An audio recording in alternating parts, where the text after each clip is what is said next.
And this is a stronger message. This is a strong message going to Pakistan at a time when it's trying to... He got ignored. Yeah. Let's put that picture back. Shehbaz, the Shehbaz picture. Yeah. Professor Swaran Singh, what do you make of this picture? I mean, there are no greys in this for Shehbaz Sharif giving a side eye to Putin and Modi as they walk past. And nobody, yesterday an extended hand was given a cold shoulder, and today they literally walk past him as if he didn't exist there. Yeah, thanks. We paused it over there. Shiv, your thoughts? Professor Swaran Singh? There is no doubt that India, China have serious concerns, which are publicly underlined repeatedly by Indian Foreign Minister.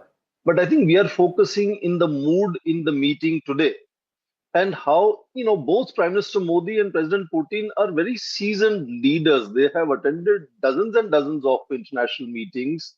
And you notice... Quick heads up, Prime Minister Modi is going to speak. Please continue, Professor. And between President Putin and Shehbaz Sharif, Prime Minister Modi is walking on that side. And the way they are animated in their conversation gives no chance absolutely to Shehbaz Sharif to step in and even say hello or say anything. And to some extent, yes, that may also be the message that President Putin is trying to communicate. Both of them know the body language, what it means, how it is going to be interpreted. This is they're not new to this. And therefore, despite challenges, I agree with Vishnu, there are challenges in all three relationships. But what is the message that they are trying to give? Because the Prime Minister is speaking, we're going to try and see if we can listen in if there's sound over here.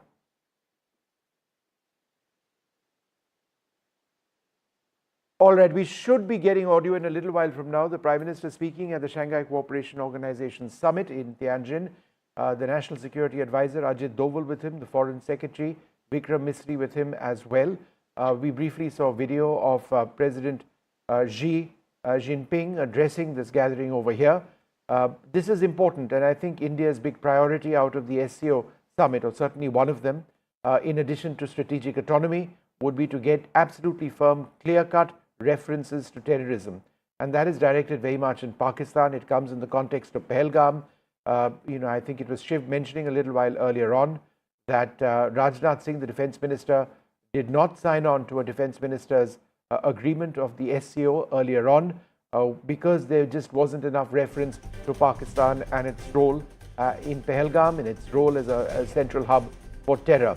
In fact, the entire terrorism dialogue and business needs to be looked at afresh, given the fact that you've got top American generals in the last couple of months actually talk about Pakistan's assistance to the United States when it comes to fighting the ISIS-K. That may be all very well, but India would like to see more clear, categorical references to Pakistan's own role as a state sponsor of terror. Now, would you say that between India and China, relations have come a step further from the point, like Vishnu was mentioning, when in the address earlier, Rajnath Singh did not sign on it because there was no mention made of Pahalgam at all. But yesterday, when the bilateral happened between Modi and Xi, and this is what Vikram Misri said later in the briefing, he said that it was made very clear that action against terrorism should be a prerequisite for future relationship between the two countries.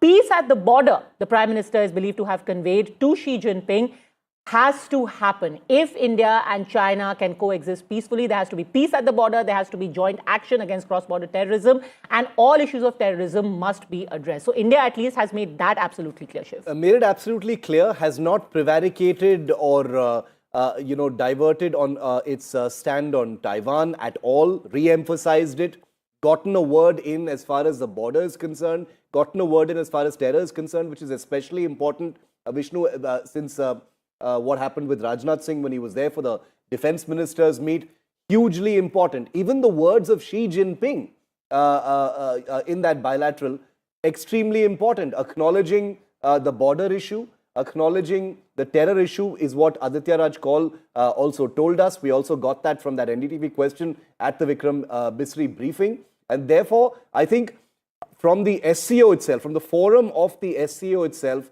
these key meetings, I think are going to have a huge impact as far as India's next steps are concerned with both these countries, but also vis-a-vis the United States. I think the big question right now, we can talk about the global south. We can talk about how this troika is in many ways a kind of aligned anti-tyranny front that has formed in Tianjin.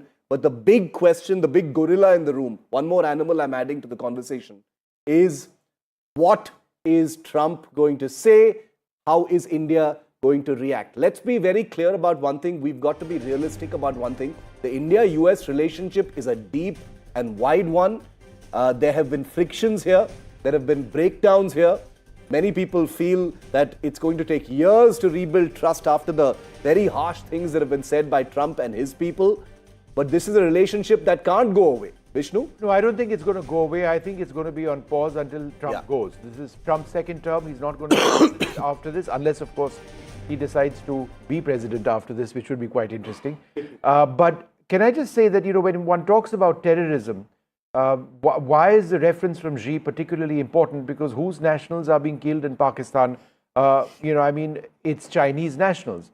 There has been protests in Balochistan on what China has been doing as far as their economic initiatives, their belt and road initiatives cutting across Pakistan, their economic corridors, and Chinese nationals have been killed. And therefore, China is a party when it comes to attacks on its nationals in Pakistan, by people who are not aligned to China at all. So that being the case, China certainly should perhaps consider a stronger statement. And that is why in India, Vishnu, people keep talking about this grey in the relationship that we have with China, especially on the issue of terrorism. Yes, Chinese nationals are also victims of Pakistan-based terror, but at the same time, you had China blocking India's effort to try and get a UN sanction on 5 Pakistani or Pakistan-based terrorists. You also had, and we've spoken about that at length, China giving intelligence to Pakistan during Operation Sindhu. So on the one hand, you yourself are victimized by Pakistani terrorists, but yet you don't let them be sanctioned. You veto India's efforts. And that really is the gist of why India perhaps will be looking over its shoulder while we see all of this warmth. I do believe that what's going to come out of this in terms of the multilateral setup, Shiv and Padmaja, is a stronger BRICS. And that's something that really works against American interests. Donald Trump has spoken about the US dollar being threatened possibly by another currency. India has said that no, the dollar, as far as India is concerned, remains predominant as an international currency. But then, when it comes to BRICS and the entire conversation around currency, it is something which might emerge once again, but certainly as an economic bloc and a grouping, and one which has a significant say in international matters, I would suggest that America would once again be wary about where BRICS stands. And if I may just interrupt for a second, if you could just talk about what kind of an impact these images will have on our domestic politics. Remember, again, we are going to head into yet another election season. Post-Operation Sindoor, we've seen a lot of talk about India's surrender. Why did we have a ceasefire again and again? As we speak today, Congress is also concluding its Vote Adhikar Yatra in Bihar. That is believed to be a yatra which will give impetus to their election campaign. So the BJP will want to milk this. All of these images are being put out by the party saying SCO delivers, with Xi Jinping, Putin and Prime Minister Modi standing together. The party has commented on the hug between Putin and Prime Minister Modi, saying the warmth, the friendship, because they would want to do away with the kind of rhetoric, or at least try and counter the rhetoric we've seen so far, that India right now is the weakest that we've seen in the recent past. They've attacked us. The opposition has attacked the government on its relations with China, on its relations with Pakistan, and most importantly, on his relations with Donald Trump and America. I think you're right when you say the BJP tends to milk these photo ops and things like this, especially when the Prime Minister is abroad. That is the nature of politics, and the Prime Minister is the big brand ambassador, not just of the country, but also the party. But I also have to say that I think the opposition has been completely devoid of any imagination in its critique of what's happening here. And Vishnu and I, when we were talking yesterday, we acknowledged that there is no shortage of subject matter for criticism when it comes to India's foreign policy. There are real issues to criticize.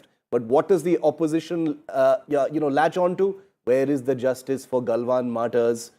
Where is the economy is dead. But do they want India to have a war with China? It is ridiculous. It is ridiculous. I have strong views on this, and I'm going to say it. The opposition has completely failed to trigger anyone's imagination when it comes to questioning the government as far as foreign policy is concerned. They've talked about hot button issues, hoping to play to the gallery and trigger people's emotions. People have moved on from that because I think India has made it very clear that we are not a country of war. We are not a country that initiates conflict. We are actually a country that wants a little peace. And I'm left wondering, and I'm going to get into trouble for saying this, Vishnu and Padmaja, but right now, sitting here in the NDTV studio, I'm actually wondering which party or which politician is going to be the first to latch on to the Brahmin comment from Pete Navarro. I think there are probably meetings going on in party headquarters right now.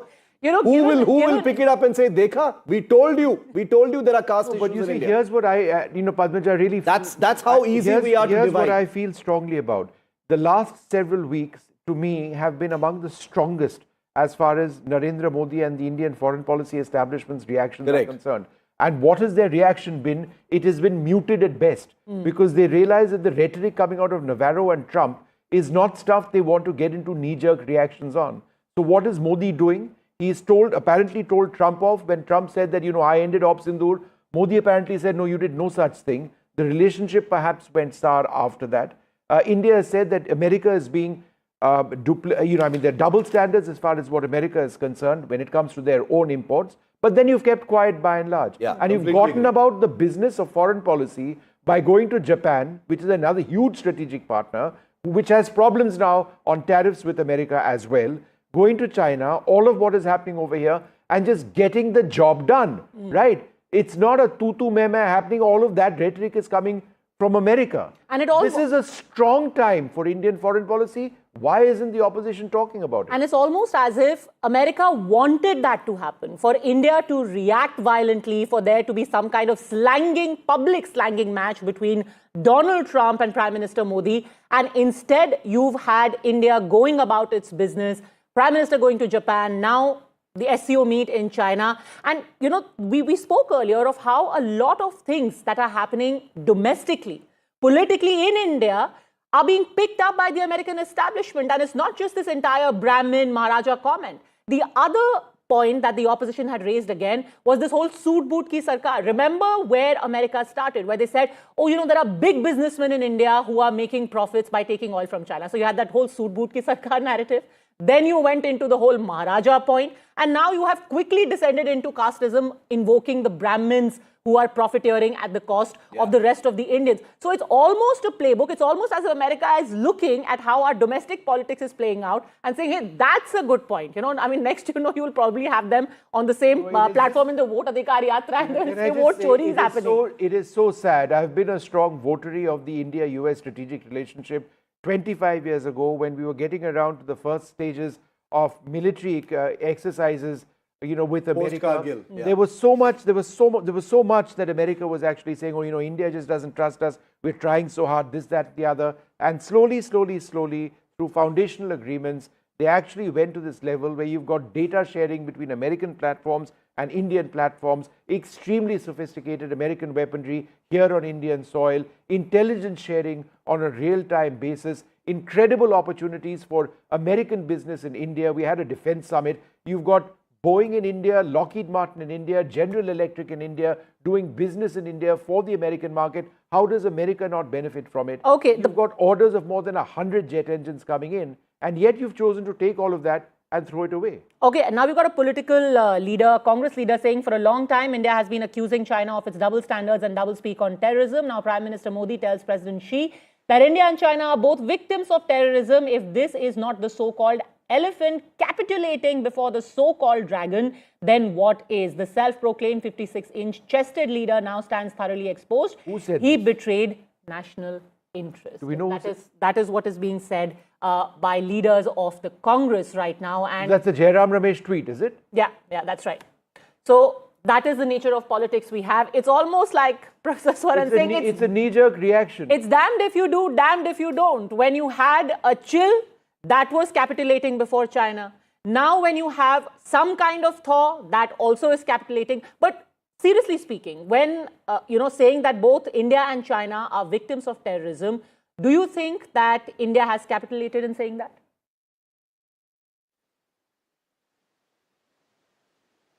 I think in that sense, okay, thank you. I think it looks like the Indian side has focused much more on border and bilateral And therefore, I think we will see mention in Tianjin declaration of issue of terrorism without naming Pakistan. And in return, I think President Xi Jinping is trying to create SEO as anchor for global stability and present it as an alternative under the leadership of China. So his language was India, China being ancient civilizations, and we need to work together to ensure global stability. Whereas Indian Prime Minister was focusing on trust being the source of border management, terrorism being our bilateral problem, and we need to work together to solve it. So that kind of give and take, I think, is already visible, and we will see terrorism definitely mentioned in Tianjin Declaration. Uh, but it, as I said, will not mention Pakistan. It will not maybe spend several paragraphs. As sometimes earlier SCO summit meetings have addressed terrorism in a greater detail. This may not see as much detail this time. Right. But I think the whole focus that the host country has is to project SCO as an alternative kind of platform for ensuring global stability, because all 14 dialogue partners and 10 members are facing Trump's tariffs, whether it is Iran, Kazakhstan, India, Russia. So they all have this common concern about global stability in terms of sort of Sure. international trade. China is world's largest trading country, so they are as a host trying to push it in that direction. Professor Singh, just give me a second. And Shiv and Padmaja, I've just gone through this Jairam Ramesh tweet. And with all due respect to Mr. Ramesh, to cherry pick points, to score, to cherry pick points and score political points on foreign policy is something that it hardly merits this. What would the Congress party or any other party want India to go to war with China? Do we not? And in fact, this is what the foreign minister has also said. What do you expect us to do? Go to war with China? Is there a lack of understanding about the nature of the threat militarily that India faces from China? No, there isn't. But does that mean you cease being pragmatic? Is there not something to be said about looking at the scenario around you, look at the changed nature of the relationship with the United States? So what is the point about saying that this is a day of infamy and cowardly kowtowing in Tianjin?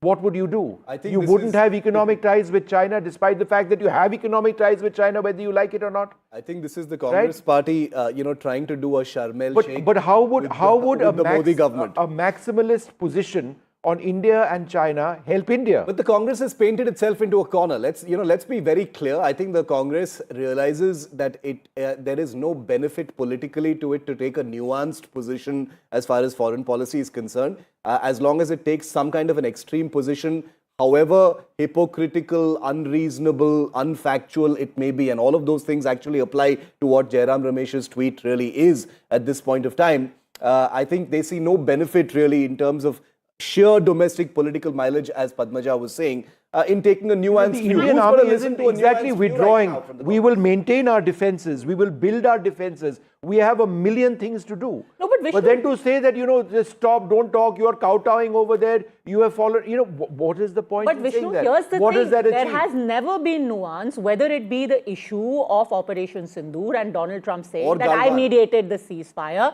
Remember what they said in Parliament. The Congress demanded that the Prime Minister should stand inside the Lok Sabha and call Trump a liar in as many words.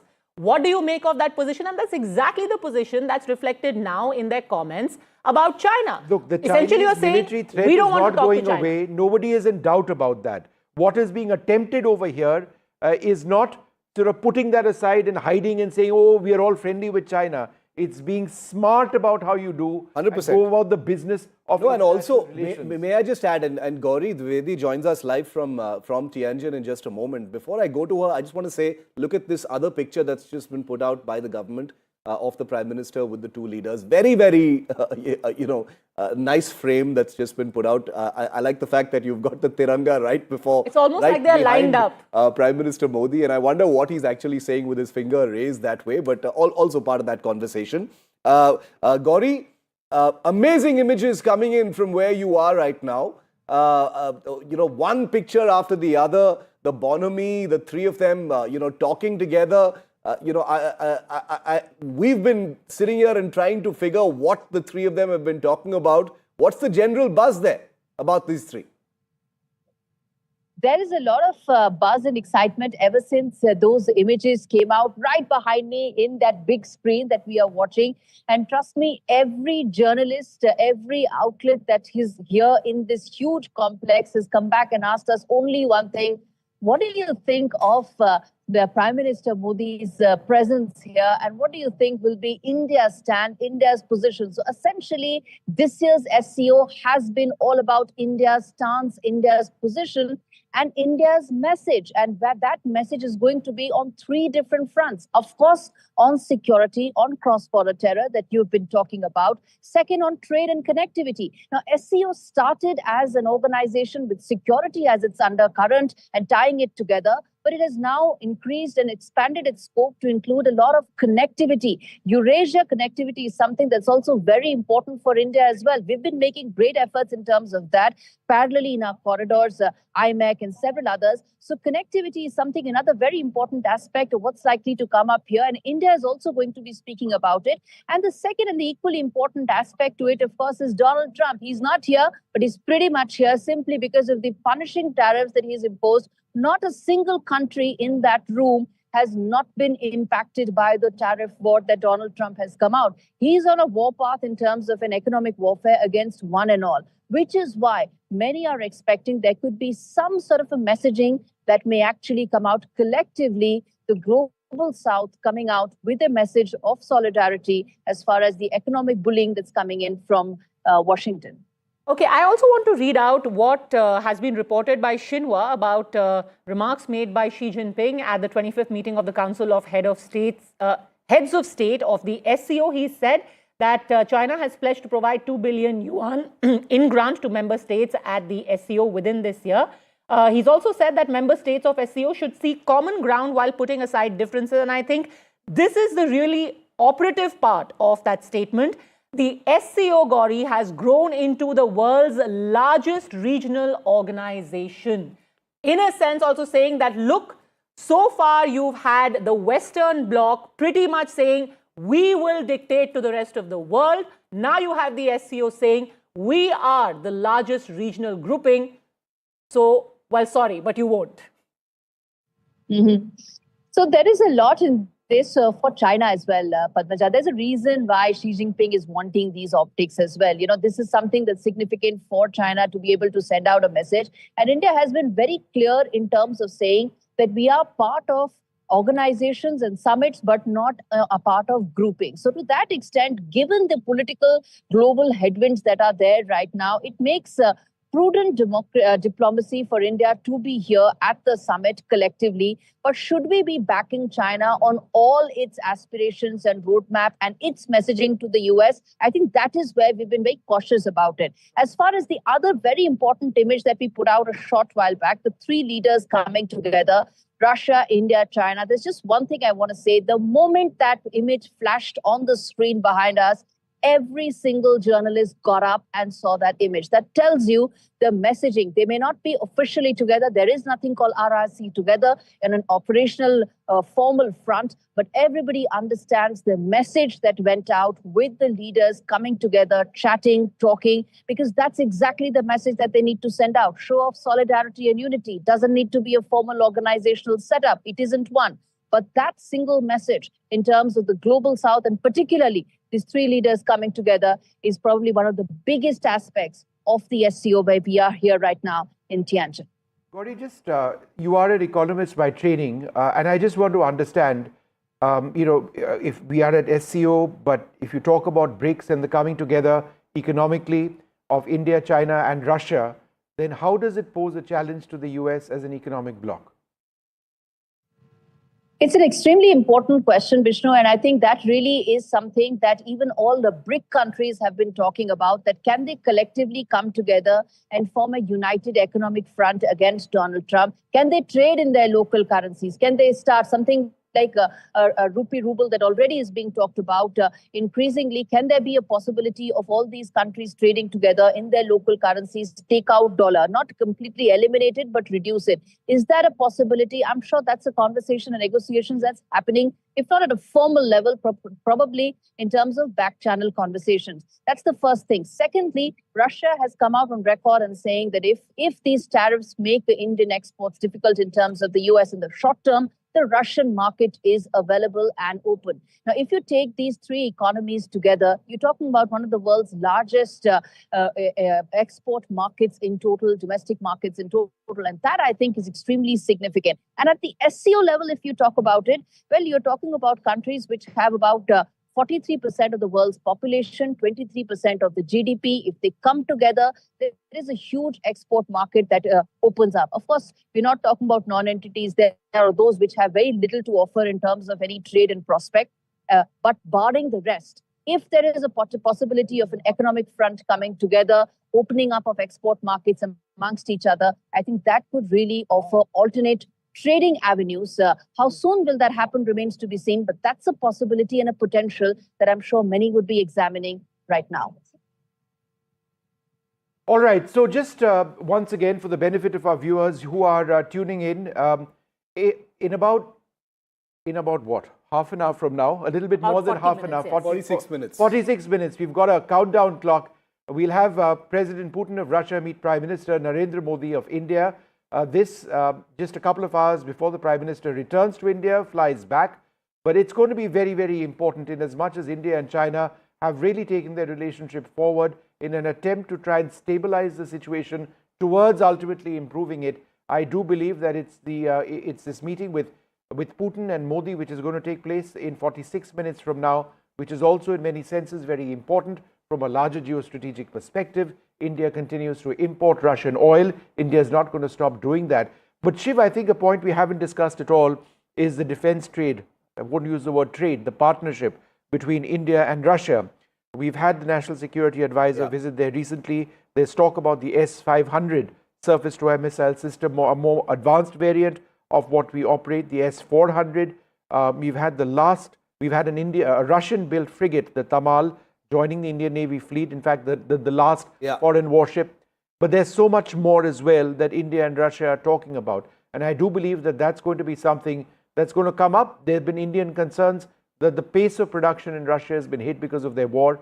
But clearly, Russia would want India to be involved as we have been in the past. And it's very ironic, Vishnu, that's a hugely important question because, the strategic defense military trade relationship between India and Russia has been such a strong and sustainable glue between the two countries for so many years.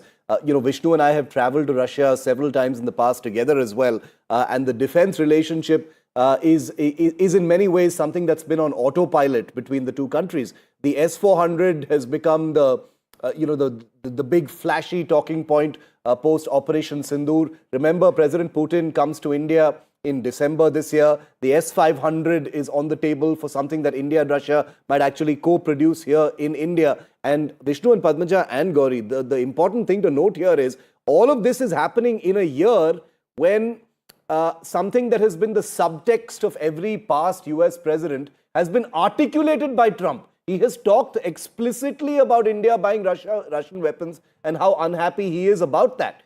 So here you've got the world's most powerful politician lecturing and pretty much scolding India for buying Russian weapons.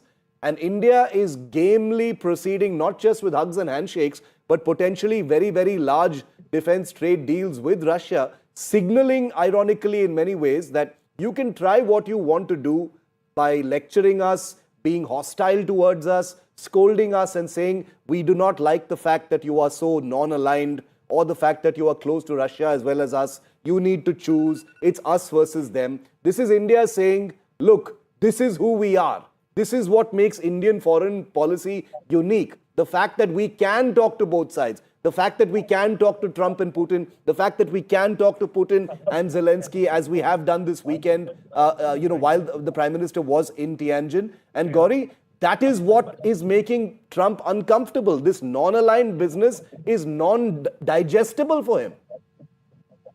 Non-digestible. Indeed, and that also explains that there are these premature responses coming in from the Trump administration. Ahead of the summit, ahead of any deliberations, you have a response coming in, and you have that NYT report saying that, Donald Trump is not going to come to Quad. The host has not extended an invitation. Suddenly, member countries are saying they're not going to travel. Likewise, today, you had Peter Navarro again repeating the Maharaja of tariffs claim that he had made earlier. Why? Simply because these are these nervous responses that are coming in from the Trump administration, given the optics that are at play. What you're seeing right now on your screens, that hug diplomacy, so to say, that is there on your screens, that tells you that what lies ahead in terms of the India-Russia bilateral throws up many more opportunities. And let me just tell that, unlike yesterday, when there was a lot of cautious optimism in terms of limited expectations from the India-China bilateral, none of that is there today. There is a lot of expectation in terms of what the roadmap will be for the India-Russia relationship, from trade to defense to, of course, larger messaging. All of that is likely to come up today. And Donald Trump,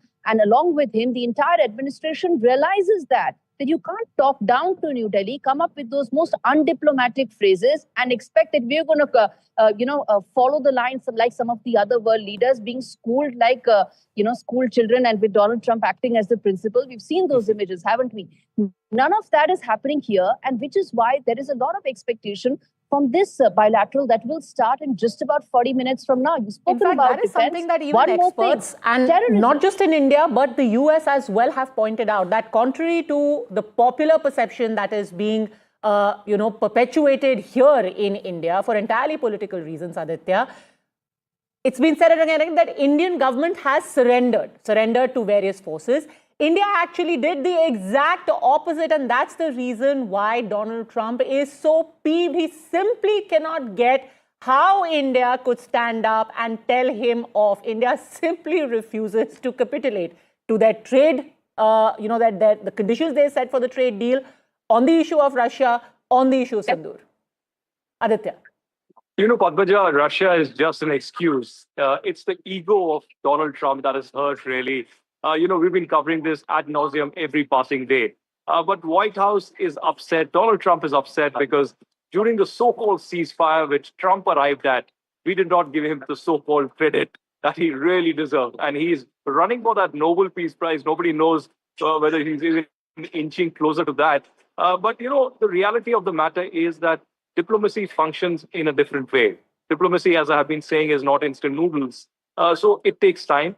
And Trump needs to realize that those times are over when you can bully India into subjugation. You can use your theatrics and rhetoric and pressure tactics to yield results in such a manner as American foreign policy really wants. But that is not going to happen. India has stood its ground. Padmajat, like you were pointing out, there is this narrative going on in India in a certain minority section that Prime Minister Modi or the Indian government has surrendered. To the contrary, the reality of the matter is that Modi has stood his ground and said that we will engage in trade with Russia. Jaishankar repeatedly, not just in India, but traveling to Europe constantly in the last 3 years, has said that when Europe can engage in earth-shattering levels of trade with Russia, even through the war, even through the bloodshed, even through when hospitals and schools were being attacked in Ukraine, then why can't India think of its national interests? And India will certainly do that. There might be a new international order. There might be, in this multipolar world, different stances being taken by different countries. But India,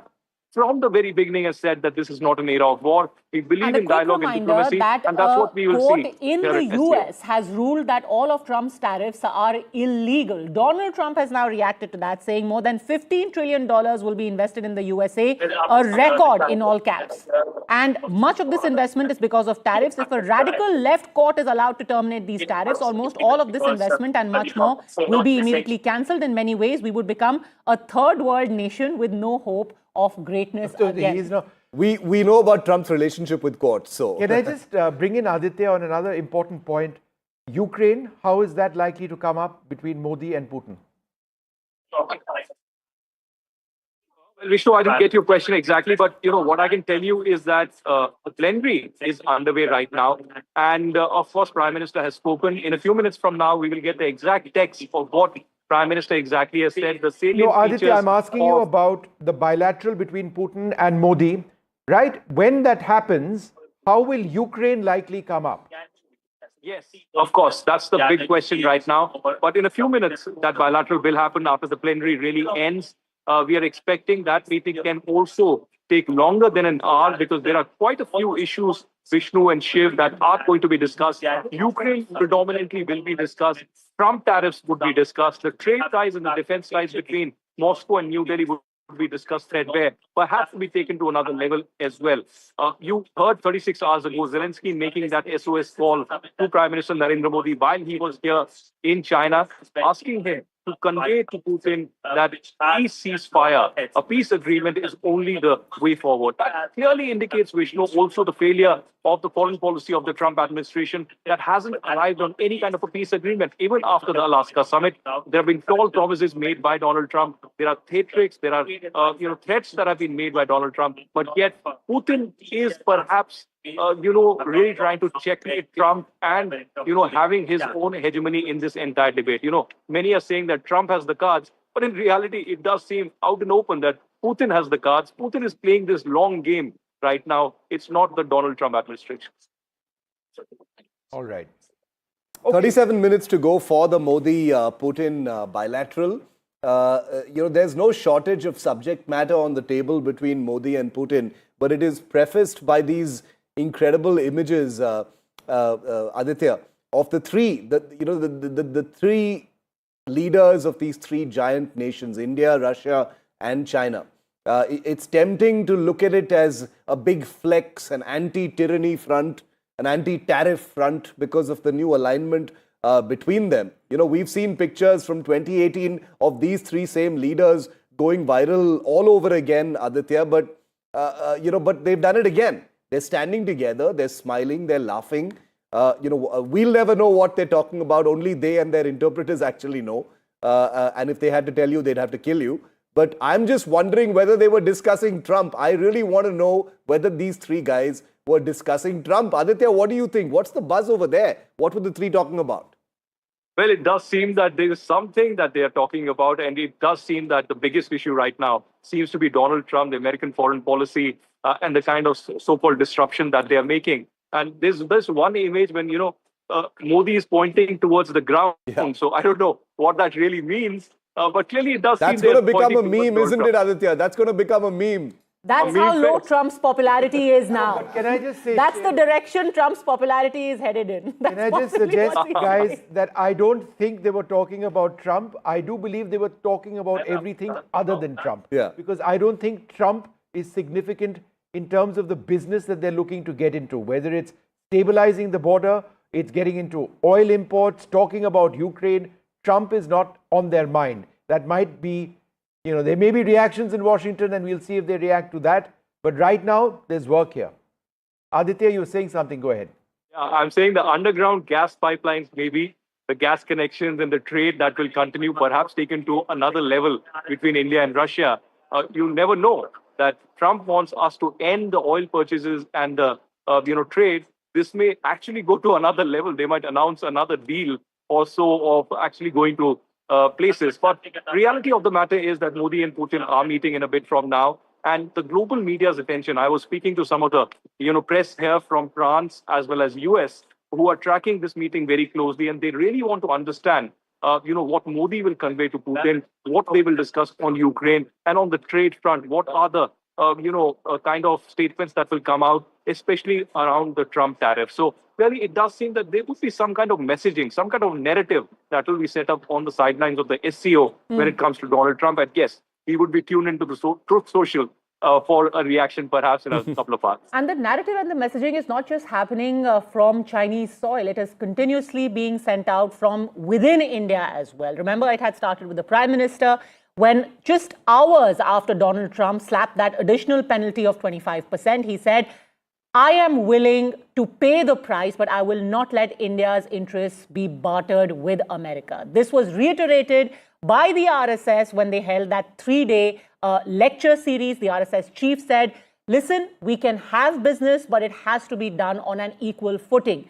No one can be treated as an inferior, as, or be subjugated by another power. And today we've had the agriculture minister, and this is also very, very significant. Our viewers need to know this, because one of the main sticking points between India and US on the trade deal is that India is not willing to open up its agriculture to America. They are not happy to have GM crops come in. Remember, the RSS also has a considerable base among farmers, among small traders, and this has been a huge issue, a huge concern for India. So you had the agriculture minister today say, listen, some big boss sitting on foreign soil cannot dictate terms to us. For us, it's always going to be India first. Let's quickly listen in to what Shivraj Singh Chauhan, the agriculture minister, said.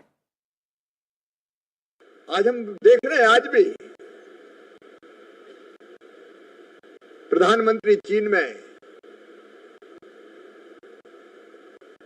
उसके पहले Japan में थे। भारत का सम्मान कितना बढ़ा है। अब दुनिया का कोई दादा ये ना सोचे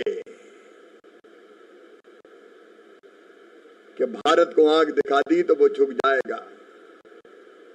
आज का भारत आंखों में आंख डाल के बात करता है। कोई भी समझौता कैसे करते हैं?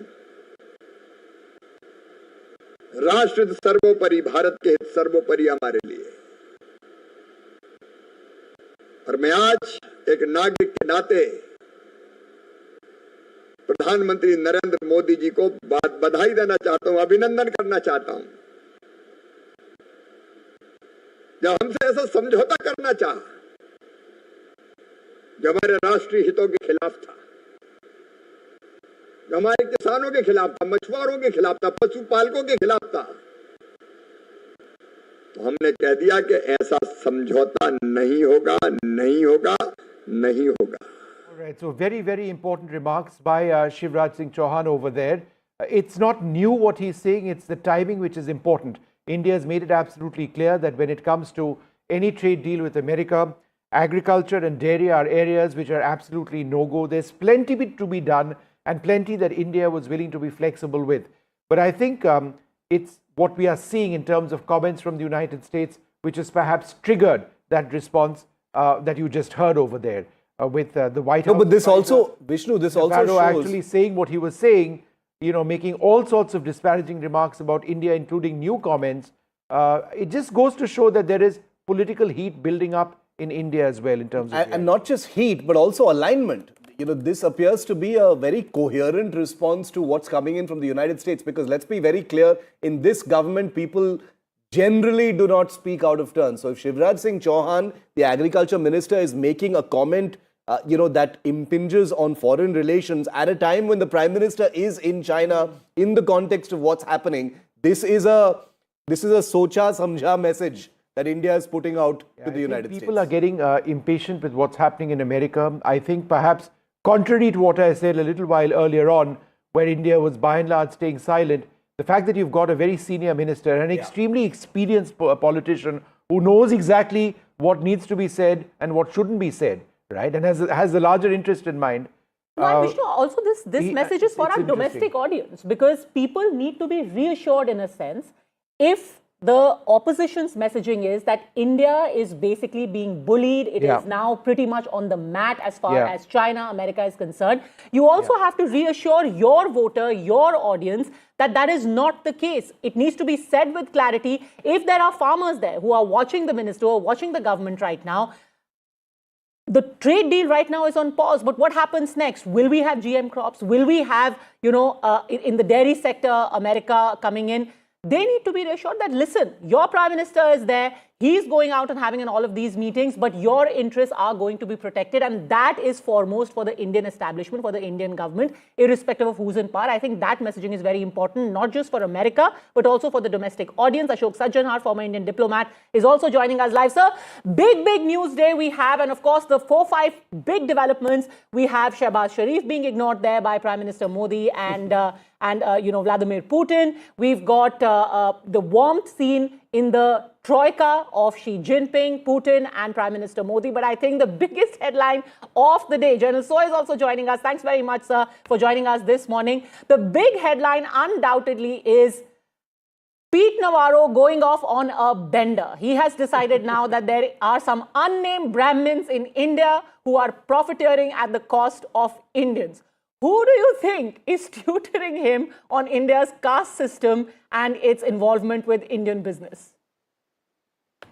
Well, thank you very much, Padmaja. I think whoever is tutoring him is giving him all the wrong information because he is displaying his ignorance by his comments and the statements that he's making.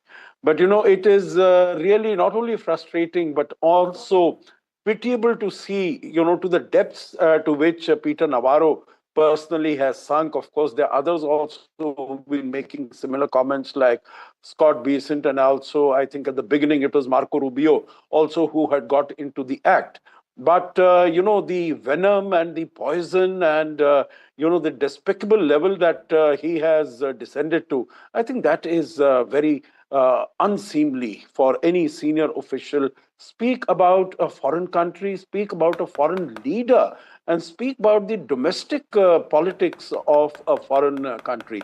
I think it really doesn't merit beyond a passing rejection of all these statements. But if you permit, Padmaja, I'll like to make just two very short comments on the discussion that you know, you three worthies, Vishnu, you and Shiv have been having. Number one, you know, irrespective of what they are talking, I'm sure the three leaders know exactly that the whole world is riveted to what, you know, these messaging is coming out from. The pictures, you know, as they say, the pictures speak more than 1,000 words. I think they speak more than 100 pages. You know, no amount of Tanjin declaration will be able to erase, you know, or supplement in any way the messaging that this body language, that this chemistry, that this rapport will be sending out to the world capitals, and particularly as far as the United States is concerned. The second is, you know, I think, Shiv, you mentioned that we'll wait for Mr. Trump to put it on his Truth Social. He's not going to do anything of that. Mr. Trump sort of, you know, when he has to beat his chest that he has been able to achieve something, then only he will come on Truth Social and declare that this is what he has done, this is what he's been able to achieve. Far You less would than recall this, that, sir. you know, the... Sorry? He has reacted to far less compelling images than these in the past. You are saying he won't react to No, this? of course, of course. No, let's wait and see. Let's wait and see. In my humble opinion, you see, he had this huge conversation, telephonic conversation with Prime Minister Modi on the 17th of June. He did not refer to it. It was an important conversation, went on for a long time, because he was the one who really got a rap on the knuckles, telling him that, you know, you had no role to play. So let's wait and see. But I don't think that he is going to be sort of, you know, criticizing whatever he had to say about India's dead economy and so on and so forth. Sure. I think he has had his say. And I the just want to last go point through, is Ambassador, that, half a second. I just want to go through Pete Navarro's latest remarks for the benefit of our viewers. Just in quick summary, the latest remark is that Brahmins are profiteering from Russian oil. India is the Maharaja of tariffs. Russia got into bed with big oil in India. Indian refiners make a ton of money. Laundromat. Oil deal fueling Russian war machine, and India nothing but a laundromat for the Kremlin. General Soy, would you like to respond or take a look at this? This comes from one of India's principal strategic allies. In fact, I feel they are totally rattled because the kind of immature statements which are coming out of US administration, present administration. One thing, I was in US, I came back about 3 days back. It showed total psychophancy at present, that everybody keeps saying, sir, you are great. It is because of you things are happening. It is because you, America is becoming great. We are doing this because of you. So a lot of psychophancy is there. And whatever Trump is doing, everybody is now speaking that language. And this is very, very unfortunate. It is uncalled for a great democracy, big democracy like America, where these kinds of statements come out, which are very, very mature. And I'm sure on the other hand, see the elegance on our part. We're not named America. when we talk of bullying. We are not said that this word is not for bullying and all. So nobody has named any particular country. And on the other hand, these kinds of statements are, and why they are singling out India, that is another angle. And now at present, if you see, they are trying to woo a bit China. They increase the student visas for China. They are talking of deployment of Chinese troops in Ukraine. They are talking of, they have not increased the duties, tariffs on China, the kind of tariffs they have increased on us.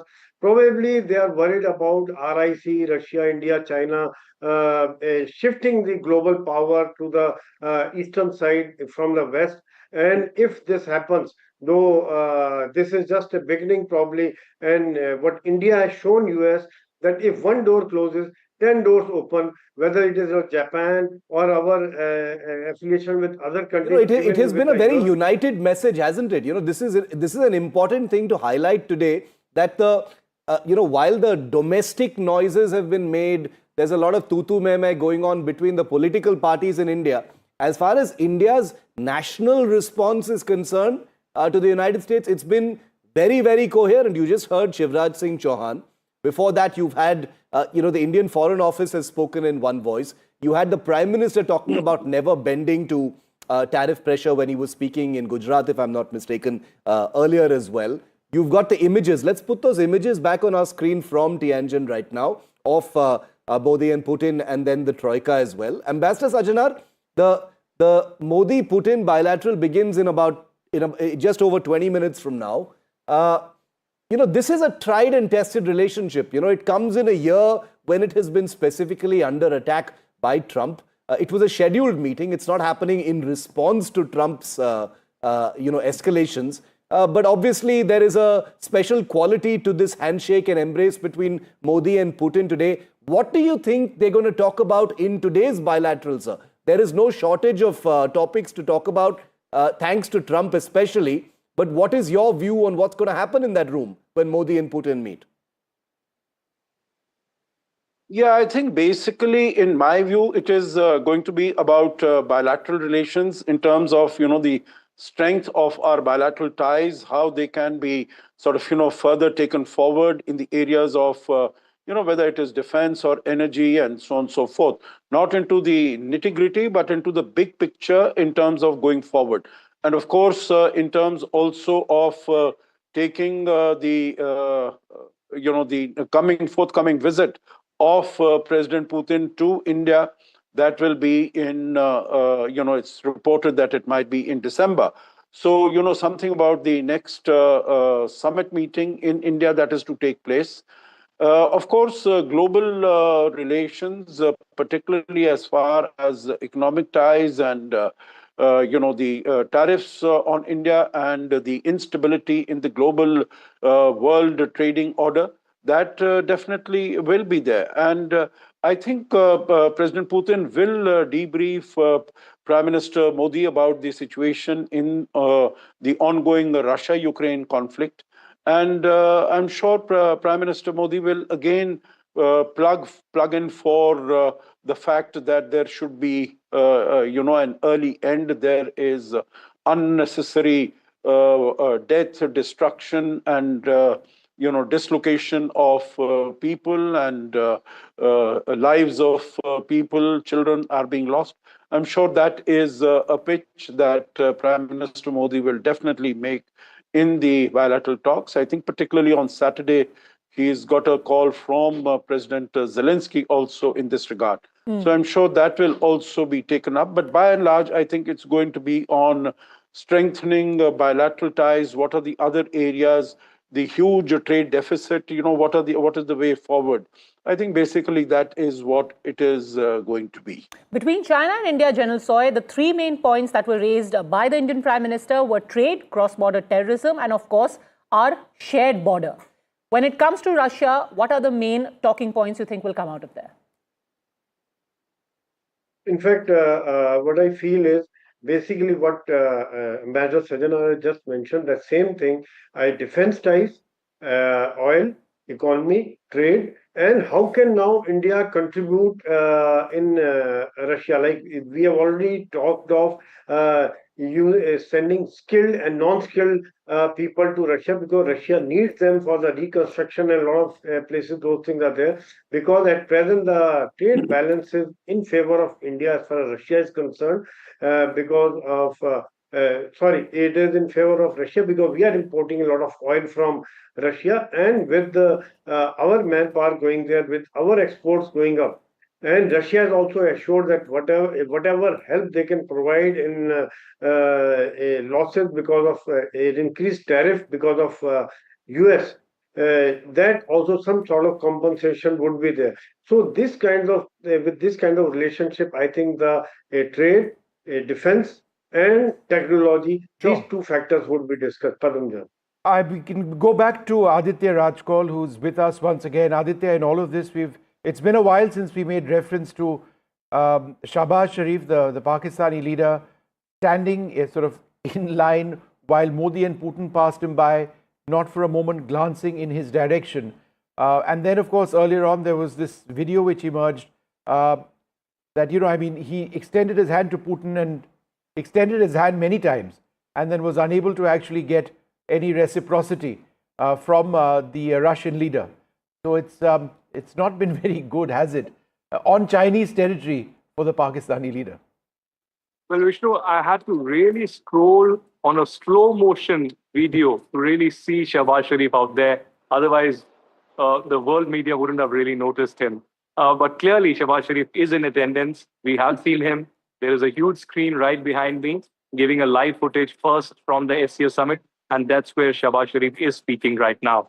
The Pakistani Prime Minister is, of course, a member of the SCO. 2017, India and Pakistan both were, admitted into the SCO. But the big question right now is about the Modi-Putin meeting that will be happening in a few minutes from now. But these visuals are the center stage of the diplomacy. These visuals on the screen on NDTV are really the focus point of what really is transpiring on the sidelines of the SCO Leaders Summit as well. We are witnessing bonhomie between Prime Minister Modi, President Xi Jinping, and President Putin as well. Especially India and Russia are really trying to, build on their momentum, build on the relationship really, especially at a time when India has stood with Russia continuously, even through this war. Even though India has a neutral approach, it has strategic autonomy. It says that it will do whatever it wants as per the wishes of the people, in the interest of the people and in national interest. But in a few minutes from now, both we'll have the bilateral between Modi and Putin, but we'll also have the SCO joint declaration. So it will be interesting to see the terminology and the wordings in the declaration, especially when it comes to cross-border terrorism emanating from Pakistan. Would there be a joint condemnation of the SCO members? Will there be some reservation from Pakistan? And at the same time, trade connectivity and how the SCO countries can build on the momentum, especially when many say that this has to be an Asian century. So India and China are going to play a critical role in that. But these visuals of Putin and Modi meeting, the bonhomie, the hug, the embrace, clearly are pointing to the kind of relationship India and Russia have enjoyed for decades together and are building on that momentum to continue to do trade, to continue to do people-to-people contact, Bollywood films and songs being loved in Russia for decades together. And even now, there is an instance where an Air India flight got stuck in one of the remote areas in Russia. Locals came out to support and meet the Indians out there. That is the kind of love and bonhomie is for Indians across Russia. And that continues even through this war. So Modi and Putin bonhomie being witnessed. And in a few minutes from now, we will have the Prime Minister meeting the Russian President Putin, and we will get you the latest on that. All right, we expect to get some more details of what Prime Minister Modi did say, but it's almost half past the hour. It is half past the hour, 9:30 a.m. in the morning, 14 minutes from now, that all-important bilateral is going to happen.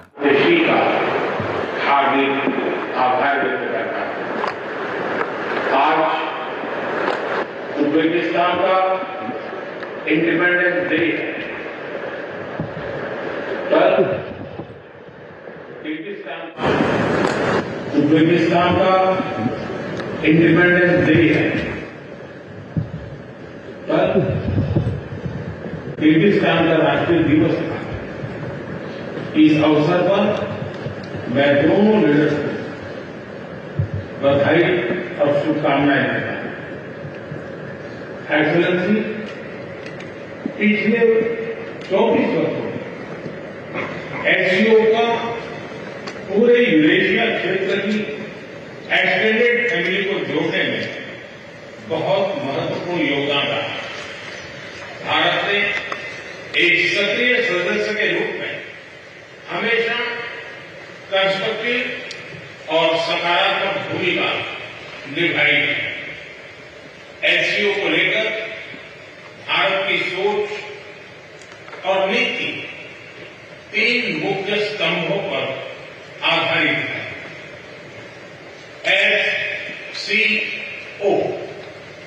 S security, C connectivity, O opportunity. पहले स्तंभ S यानी security के संदर्भ में मैं कहना चाहता हूं कि सुरक्षा, शांति और स्थिरता किसी भी देश के विकास का आधार है।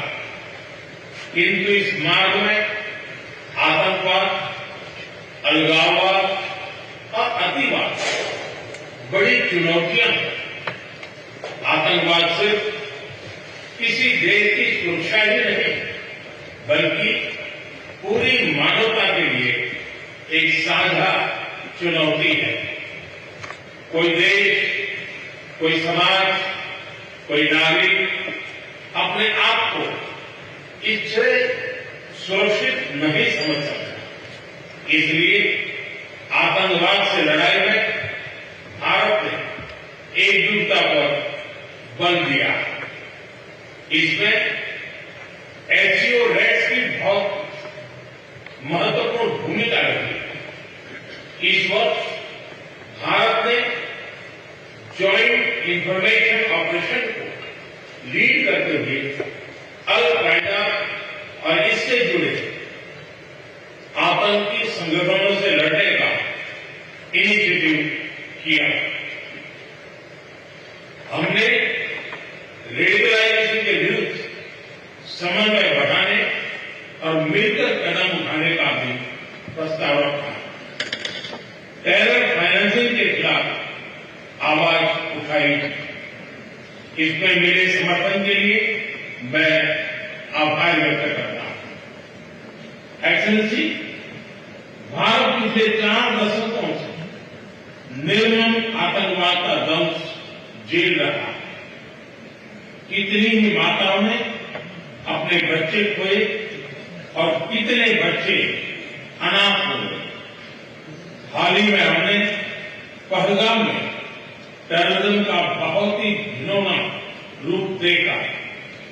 इस दुख की घड़ी में जो मित्र देश हमारे साथ खड़े रहे, मैं उनका आभार व्यक्त करता हूं। यह हमला केवल भारत की अंतरात्मा पर भी आघात नहीं था, यह मानवता में विश्वास रखने वाले हर देश, हर व्यक्ति को खुली चुनौती थी। ऐसे में प्रश्न उठना स्वाभाविक है, क्या कुछ देशों द्वारा आतंकवाद का खुलेआम समर्थन हमें स्वीकार्य हो सकता है? एक्सेलेंसी, हमें स्पष्ट रूप से और एक स्वर में कहना होगा कि आतंकवाद पर कोई भी डबल स्टैंडर्ड स्वीकार्य नहीं होंगे।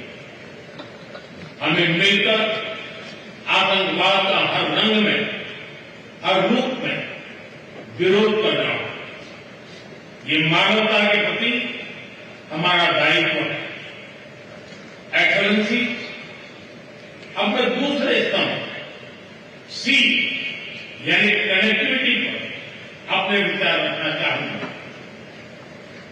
भारत का हमेशा से मत रहा है कि मजबूत कनेक्टिविटी से केवल व्यापार ही नहीं बल्कि विश्वास और विकास के द्वार भी खुलते हैं। इसी सोच के साथ हम चाबहार को और international north south transport corridor जैसे इनिशिएटिव पर काम कर रहे हैं। इनसे हम अफगानिस्तान और मध्य एशिया के साथ संपर्क बढ़ा सकते हैं। हमारा मानना है कि कनेक्टिविटी के हर प्रयास में संप्रभुता और क्षेत्रीय अखंडता का सम्मान होना चाहिए। यही एससीओ चार्टर के मूल सिद्धांतों में भी विदित है। Connectivity that bypasses sovereignty, losing trust and meaning. Excellency, तीसरा स्तंभ है ओ, यानी opportunity. Opportunity for cooperation and reform. 2023 में भारत की अध्यक्षता के दौरान नई ऊर्जा और विचारों का संचार हुआ। स्टार्टअप और innovation, traditional medicine, youth empowerment, digital inclusion और फेयर बुद्धिस्ट हेरिटेज जैसे नए विषयों को अपने सहयोग में जोड़ा। हमारा प्रयास था कि एससीओ को सरकारों के परे भी ले जाए। सामान्य मानवी, यंग साइंटिस्ट, स्कॉलर्स और स्टार्टअप को भी आपस में जोड़े। हमारे पीपल टू पीपल टाइम में दृढ़ता देने के लिए मैं आज एक और सुझाव रखना चाहूंगा। एससीओ के अंतर्गत एक सिविलाइजेशन डायलॉग फोरम बनाया जाए। इससे हम अपनी प्राचीन सभ्यताओं, कला, साहित्य और परंपराओं को वैश्विक मंच पर साझा कर सकते हैं। एक्सेलेंसी, आज भारत रिफॉर्म, परफॉर्म, ट्रांसफॉर्म के मूल मंत्र पर आगे बढ़ रहा है। कोविड हो या वैश्विक आर्थिक अस्थिरता, हमने हर चुनौती को अवसर में बदलने का प्रयास किया। हम लगातार वाइड रेंजिंग रिफॉर्म पर काम कर रहे हैं। इसे देश में विकास के साथ साथ अंतर्राष्ट्रीय सहयोग के लिए भी नए अवसर खुल रहे हैं। मैं आप सभी को भारत की विकास यात्रा से जुड़ने के लिए आमंत्रित करता हूं। एक्सेलेंसी, यह खुशी की बात है कि एससीओ भी समय के अनुरूप इवॉल्व हो रहा है। ऑर्गेनाइज्ड क्राइम, ड्रग ट्रैफिकिंग और साइबर सिक्योरिटी जैसे समकालीन चुनौतियों से निपटने के लिए 4 नए केंद्र बनाए जा रहे हैं। हम इस रिफॉर्म ओरिएंटेड माइंडसेट का स्वागत करते हैं। वैश्विक संस्थानों में रिफॉर्म के लिए एससीओ सदस्य आपसी सहयोग बढ़ा सकते हैं। संयुक्त राष्ट्र की 80वीं वर्षगांठ के अवसर पर हम एकमत होकर यूएन रिफॉर्म का आह्वान कर सकते हैं। ग्लोबल साउथ की आकांक्षाओं को आउटडेटेड फ्रेमवर्क में कैद रखना भावी पीढ़ियों के प्रति घोर अन्याय है। नई पीढ़ी के बहुरंगी सपनों को हम पुराने जमाने की ब्लैक एंड व्हाइट स्क्रीन पर नहीं दिखा सकते। स्क्रीन बदलनी ही होगी। एचसीओ मल्टीलेटरलिज्म और इंक्लूसिव वर्ल्ड ऑर्डर का मार्गदर्शक बन सकता है। मुझे खुशी है कि इस महत्वपूर्ण विषय पर आज एक स्टेटमेंट जारी किया जा रहा है। एक्सेलेंसी, हम सभी पार्टनर्स के साथ समन्वय और सहयोग के साथ आगे बढ़ रहे हैं। मैं एससीओ के अगले अध्यक्ष किर्गिस्तान के राष्ट्रपति और मेरे मित्र प्रेसिडेंट जयपाल को शुभकामनाएं देता हूं। बहुत बहुत धन्यवाद। Right, the Prime Minister there talking about and making critical points at the SCO Summit. I'm going to go through a couple of them. Terrorism is a joint challenge for humanity. The Prime Minister specifically referring to terrorism. He spent several minutes talking about this. He's named the Al-Qaeda. He spoke about the face of terrorism in Pahalgam. He spoke about how terrorism is a big challenge, not just for India, but the rest of the world. To me, one of his most important remarks was that there must not be double standards in the fight against terrorism. All terrorism must be fought and opposed. He spoke specifically about terror financing. This has been one of India's biggest concerns and central to our fight at the international level against terrorism. He says that India has had 4 decades of terrorism. We've suffered the loss of lives. He referred to Pahalgam. He's thanked friendly nations who have come out in support of India after the Pahalgam attack. We've lost our children. Many have become orphaned. Can open support for terrorism by some countries ever be acceptable to us?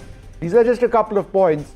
And the this last is very point, important. Vishnu, can I just point out, has been said in the presence of Shehbaz Sharif. So when the Prime Minister says, can open support for terrorism by some countries ever be acceptable? This is a challenge for the entire world. Make no mistake that this was clearly directed at the man who was in the room and listening to all of this when you said that Pahalgam, you saw the worst face of terrorism. He's naming Al-Qaeda.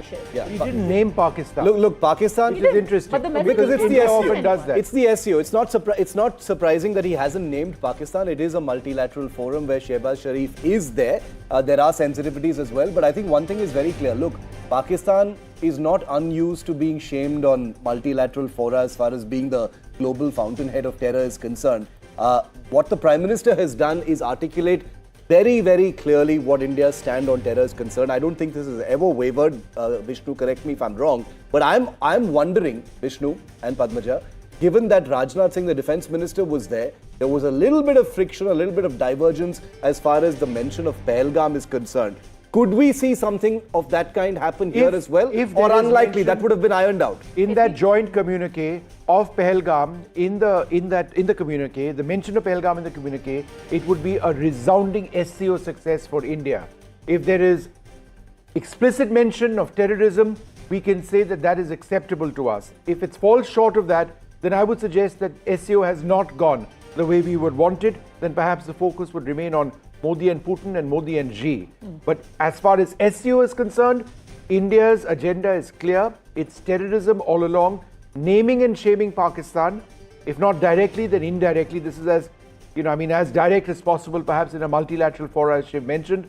But will that joint communique have explicit mention in one way, shape or form? Let's take this across to our guests. Ashok Sajjanhar and General Soy continue to be with us. And again, let's reiterate that the Prime Minister underscored the fact, Mr. Sajjanhar, that this is a joint challenge. Please do not for a moment think that this is India's problem alone. We suffered it during Pahalgam, but there can be no double standards, there can be no hypocrisy, and people who are backing terror simply cannot be forgiven. Shehbaz Sharif is in the room, the other countries are listening on, General Soy, and India made it very clear that Pahalgam simply cannot be a footnote. It is front and center of what India wants to take away from SCO. In fact, Pamja, absolutely right. In fact, India has maintained a consistency in raising voice against terrorism. Anywhere we have always raised, we have been told word that we are against terrorism. Whether it is Hamas, we are supporting Palestine, but we are against Hamas, we are against Houthi, we are against any kind of terror activities across the globe. Same is the case, and we have always raised the point that this is the global problem. This is not the problem of only India. After Pahalgam, we had shown to the world that how the action can be taken, effective action can be taken against terror activities. And today he has highlighted without naming. It also shows the maturity of our leader that without naming, indirect pointing was there that any supporter of terror also cannot be accepted. So the message was very loud and clear, and I think the world and everybody has understood it. Alhamdulillah.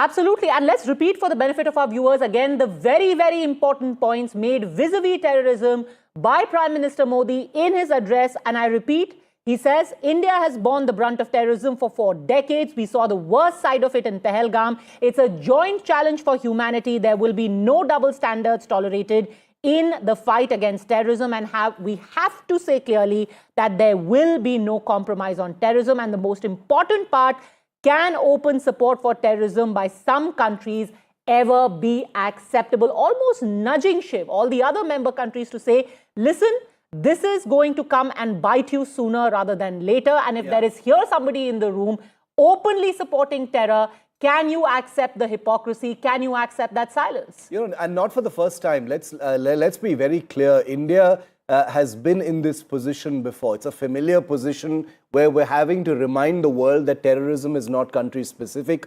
It is going to visit everyone's shores at some point or the other. Pakistan has been the bedrock of much of this terror. And therefore, India reminding the world from the SCO forum in a year when one of the worst terror attacks has happened, in a year when 2 nuclear neighbors, had a mini war, as Vishnu correctly calls it, in a year when India sort of changed the rules of the game as far as terrorism are concerned with Pakistan. Here is the leader of the world's largest democracy sitting in China, a country known to be one of India's principal adversaries, and pretty much lecturing the world right now about how wrong it has been so far to not be completely united and unequivocal as far as terror is concerned. So I'm going to wonder and wait to see what that statement is going to be. And I completely agree with Vishnu. A mention of Pahalgam, huge success. Mention of terror, acceptable to India. Anything less than that will be food for thought as far as the Foreign Office is concerned. But let's bring Aditya back in. Aditya Raj Kaul is our man on the ground, along with Gauri at Tianjin at the SCO Summit. Aditya, the big statement from Prime Minister Modi, what did you think of it? On expected lines, the big overriding theme is terror. Well, that's right, Shiv. A major statement coming in from Prime Minister Narendra Modi at the SCO Leaders Summit. I mean, there is a mention of terrorism all the time in breaks, in SCO, at different levels. But the amount of time that the Prime Minister gave on the issue of terrorism was clearly much more than other issues. He spoke about the Pahalgam terror attack in Kashmir, in which Pakistan-sponsored attack by Lashkar-e-Toiba and TRF, masterminded by the Pakistan Army, led to the killing of 26 innocents, including 25 Indians and 1 Nepalese national. There is Nepalese press here who would have certainly taken note of that as well. So Prime Minister spoke of how India has been a victim of terrorism for the last 4 decades, and terrorism needs to be condemned in all its forms, in all its manifestations. So clearly, a very strong message to Pakistan. Also, this comes inside a room where the Pakistani Prime Minister Shehbaz Sharif is present. So Prime Minister didn't have to take the name. You know, Prime Minister or India's stature is much, much bigger, much, much beyond Pakistan. We don't have to name Pakistan. From 2019, we have had a paradigm shift in the policy ever since the Pulwama terror attack of isolating Pakistan completely. We don't care if they suffer. We don't care if they have an economic meltdown or a security nightmare or the flooding, clearly. But as of now, terrorism is the center stage. Of course, we'll have to wait for the joint declaration for a couple of hours now. And then in the joint declaration, I'm pretty sure that there will be a definition and some kind of condemnation of terrorism. Whether Pahalgam will be there or not is a big question, because you know that Pakistan would oppose that. And at the same time, China will again, as a so-called iron brother, support Pakistan. But terrorism certainly would be condemned here. The language, the tone and tenor of that statement would be very, very significant. Shiv, we'll have to wait for that. But Prime Minister of India making sure that terrorism is condemned and spoken about from the biggest platform at SCO in Asia, and at the same time speak about those countries who are continuously supporting terrorism, not name them, but certainly indicate which country it is, and certainly shame them from the platform of SCO. Aditya, can I just ask you this? These aren't great times for the Pakistani Prime Minister, are there? On the one hand, he went to shake Vladimir Putin's hand on Chinese soil. Putin looked the other way. Then there is Putin and Modi, and he just sort of looks, and they walk past him, ignoring him completely. India and China make serious progress in our bilateral relationship while he is on Chinese soil. In an SCO declaration, India has, read the Riot Act in terms of what countries need to do in fighting terror. No double standards, no hypocrisy. This is awkward for the Pakistani leadership. That's right, Vishnu. There's no comparison. Let's face it. I mean, India's, top educationists, technologists, and, entrepreneurs are doing, so well all across. They're in American corporations, CEOs, etc. But Pakistan, on the other side, is just, begging before the IMF and the World Bank for loans. At the same time, the Pakistani Prime Minister really isn't known as a global leader. He's perhaps at best known as a mohalla, leader in Pakistan. But clearly, here also at the SCO, those images on the screens tell a different story of how Shehbaz Sharif is isolated, standing there. He might be in a friendly country, which he calls an iron brother, but he's at the SCO stage, at the family photo, area, sitting alone. He's not even, engaging with anybody. Nobody's coming to him for an handshake, for any conversation. And just when he's standing there alone, his hands tied together, Putin and Modi walk just in front of him. And, nobody would have even noticed this if you wouldn't have seen the images very, very closely. So Pakistan has been isolated to a great extent, but the Americans have had a change of heart in the recent times, perhaps looking at the geographical nature of Pakistan, using them to checkmate Iran and keep a watch on China and Afghanistan as well. There's been a change of policy, but the reality of the matter is Pakistan has been sponsoring terror for a very long time. It has given shelter and a safe haven to groups like the Lashkar-e-Toiba, Jaish-e-Mohammed and Hizbul Mujahideen. And it's time that the world community not just realizes this, but acts on this. But because, as Shiv was pointing out, it's not just India. In the days ahead, terrorism could be knocking on the doors of Europe. There are, lone wolf attacks and, cars flowing all through. That's happening for the last couple of years. It will only grow worse if the world community does not realize today the consequences of terrorism. So Prime Minister making it amply clear that terrorism cannot be tolerated, needs to be condemned. And now we wait the joint declaration in a couple of hours from now. And before that, the big Modi-Putin bilateral, which would be certainly creating some global headlines. And, this is significant in so many ways. It's not just addressed at the SCO members, Aditya, because remember, the warning that the Prime Minister is giving to the world today was ironically at one time given by Hillary Clinton when she said that snakes in your backyard are going to come and bite you one day. And we've traveled the distance from then, from what Hillary Clinton said, to now the CENTCOM commander saying that Pakistan is a very valuable ally, or the former CENTCOM commander, now somebody else has taken over, to him now saying that Pakistan is a very valuable ally in America's fight against terror. So here's the Prime Minister reminding the world that, listen, you may have changed your stance depending on your current interests,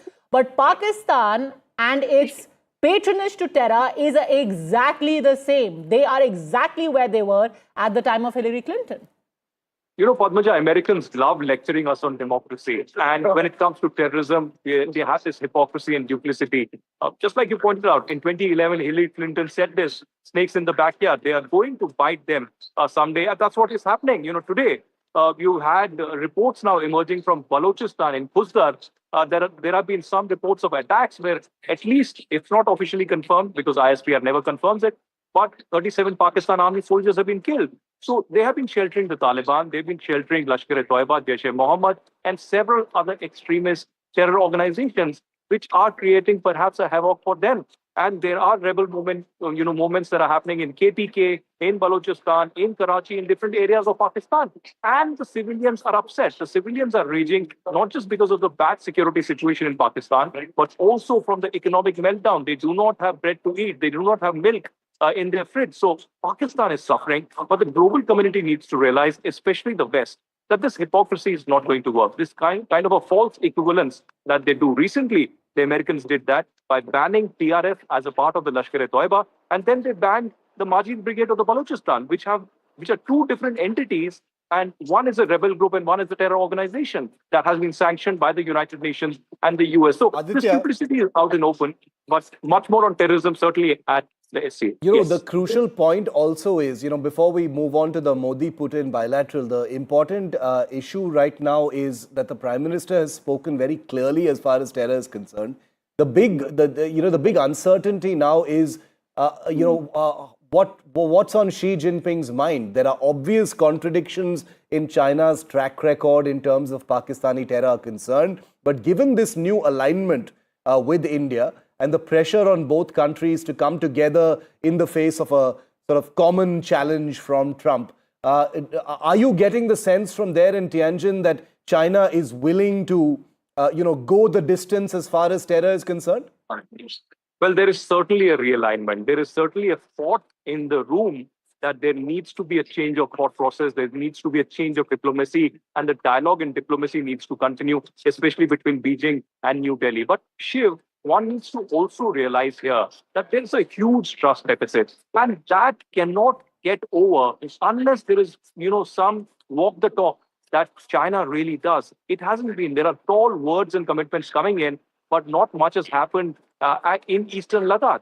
There, much needs to change that. On the other side, there's huge investment shift that Pakistan has done as part of the BRI, CPEC in Pakistan. And there is no return on that investment that's clearly coming in. So they are in a catch-22. There's a lot of investment through CPEC and in Balochistan, mining taking place, the border port, etc. So it's a one-way street, money that's going in there. There are strategic concerns that China has, and that's why it's indulging in that kind of a trade and investment. But certainly, it also realizes that this is at a huge, huge cost. So we'll have to wait and watch if anything changes in a complete paradigm shift. But it's unlikely shift because both the leaders have also spoken mainly about the people-to-people contact, mutual respect and mutual trust. That will take time to get there. And here's a sobering thought, just to add to what Aditya is saying. India has put out an unequivocal message on where it stands vis-a-vis terrorism, and especially terrorism from Pakistan. But what did the Chinese president say in his opening remarks at the SCO members session? There was no mention of terrorism. He talked about broad cooperation, and just to put out a few pointers from there, he said SCO member states are all friends and partners. We should respect our differences, maintain strategic communication, build up consensus, strengthen solidarity and collaboration, and make the pie of cooperation bigger, utilize the endowment of every country. So he's basically spoken about, enlarging the scope of the cooperation we have. And manage contradictions. Yes, and manage contradictions, but no real word on terrorism by name, Vishnu. I'm just trying to see whether there was mention or not. I do believe that in the conversation between Xi and Modi, there was mention of terrorism. Yeah, but not perhaps not very. Not at the SCO. Yeah. Not at the SCO today, but in the bilateral there was. Yeah. And I think that's significant. I think Aditya is saying something. Go ahead. Vikram Misri did confirm yesterday that when the dialogue was happening, a bilateral dialogue, in response to when Prime Minister spoke in detail, in response to that, Chinese president was understanding, and he did admit that he supports India's fight against terrorism. And I think that is important. And we'll bring you, our viewers, a transcript of what exactly the Foreign Secretary said on the issue of China and terrorism, because this is a theme that we need to keep following up on, because it sends a huge message to Pakistan besides anything else. No, this the sensitivities here are interesting, aren't they, Aditya? This is a great sort of example of the delicate sort of navigation necessary in diplomacy, even at these multilateral fora. Like you said, this isn't instant noodles. So it's interesting and very important that that Xi Jinping has acknowledged and mentioned terror in that bilateral with Modi, hasn't mentioned it in his opening comments at the SCO, because you've got Shehbaz Sharif also sitting there. So there are all these juggleries to manage. But the overall message is important, and I think India will also take the fact that he has talked about terror, as Vikram Misri confirmed to you in that comment that he said in response to your question. That will be the big takeaway for India. It's important that Xi Jinping is on board as far as that is concerned. Absolutely, Shiv. I mean, at the platform of the SCO during the plenary session in presence of Shehbaz Sharif, speaking of terrorism, it's not a passing remark. It is a detailed conversation. It's a detailed speech on terrorism, why it needs to be condemned, the Pahalgam terror attack, and some countries, supporting terrorism in this region. So it's a very loud statement that has come out. I also want to mention that one thing that I've noticed during this particular visit is that the Pakistani delegation is not confident. The Pakistani delegation, even though they are in their friendly country, which they call an iron brother, and this I say both the government delegation and the media. I just met a top diplomat of Pakistan who was posted in Delhi a few years ago. He seemed very, not angry, but a little low. So that is the body language of the Pakistani diplomats out here. On the other hand, for the first time, there's a huge Indian media delegation in the last few years that has come to China. So that is an upbeat momentum about the India-China relations. Also, Sure. around the Aditya, just hold on for a second. And, I just want to speak a little bit about what was mentioned in the conversation between the Prime Minister and Xi Jinping on terrorism. According to the Foreign Secretary, and I quote, cross-border terrorism was mentioned by the Prime Minister as a priority. And I would add that he did underline the fact that this is something that impacts both India and China. It's important, therefore, that we extend an understanding and extend support to each other as both of us combat cross-border terrorism. And I would in fact like to say, and this is the important part, Shiv and Padmaja, I would in fact like to say that we have received the understanding and cooperation of China as we have dealt with the issue of cross-border terrorism in the context of the ongoing SCO Summit. So that's in fact fairly significant if what Vikram Misri said yesterday, referring to support from China on the issue of terrorism in the context of the ongoing SCO Summit, to use his words, can we not likely find very explicit mention of this in the joint communique? We will, in fact, see a mention of terrorism. But as you said, Vishnu and Shiv and Padmaja, that if Pahalgam is mentioned, if Pahalgam is mentioned, it will be a game changer.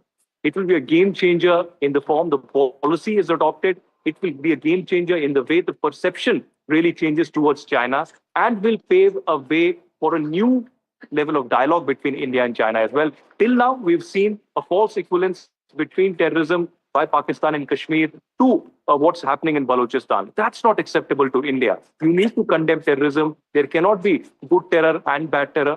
And you need to, in fact, condemn terror in all its manifestations.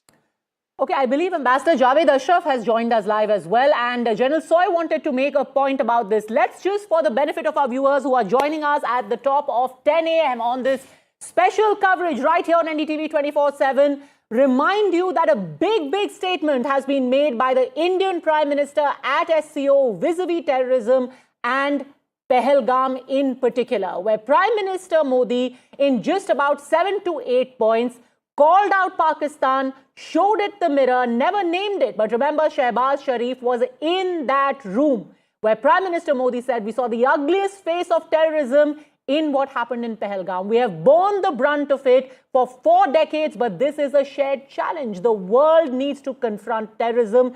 Hypocrisy cannot be tolerated, and more importantly, we simply cannot remain silent about people who give covert and overt support to terrorism from their soil and on their soil. General Soy, please make your point. I'm coming to you, Ambassador Ashraf, in just a second, please. Yeah, in fact, a couple of things. Just this is very important that India has made it very clear that terrorism cannot be accepted, and not once but many times in the past, although in all global forums, India has been making this point of uniting against and fighting against terror.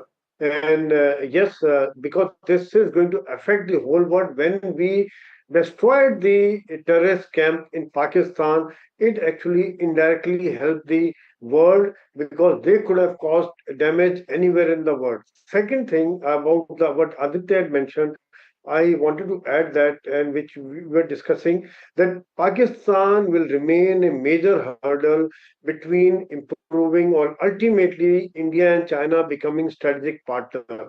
China may not be able to dump it because the kind of support they've been providing, whether military, nuclear support, economic support, their economic interests are there in Pakistan. CPEC is passed through there. They've invested a lot of money in Gwadar port and other infrastructure. And they have been supporting, in fact, unfortunately, China had been supporting earlier whenever India tried to, like in case of Masood Azhar, when we tried to declare Masood Azhar as a terrorist, that time China had put a technical block to this.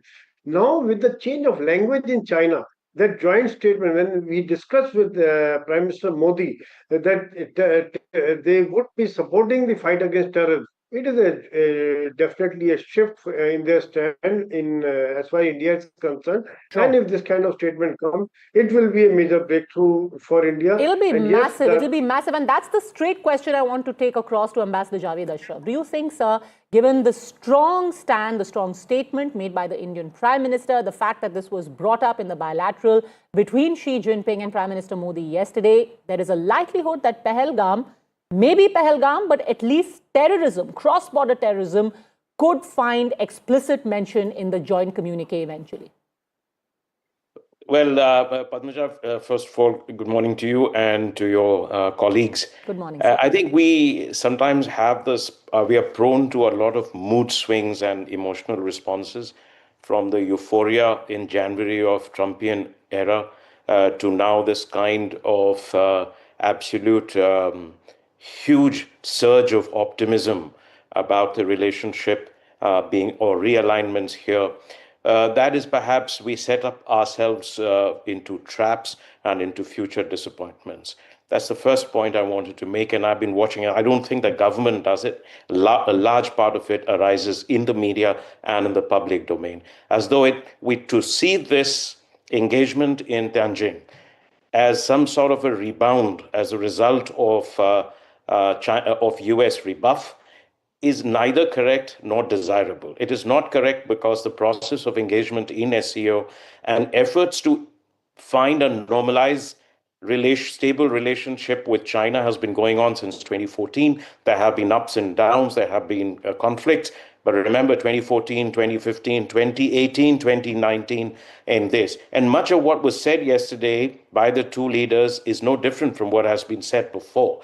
But what does change today? One, of course, is there has been a set of very intense conversations on setting new terms of engagement. Second, the geopolitical environment has changed.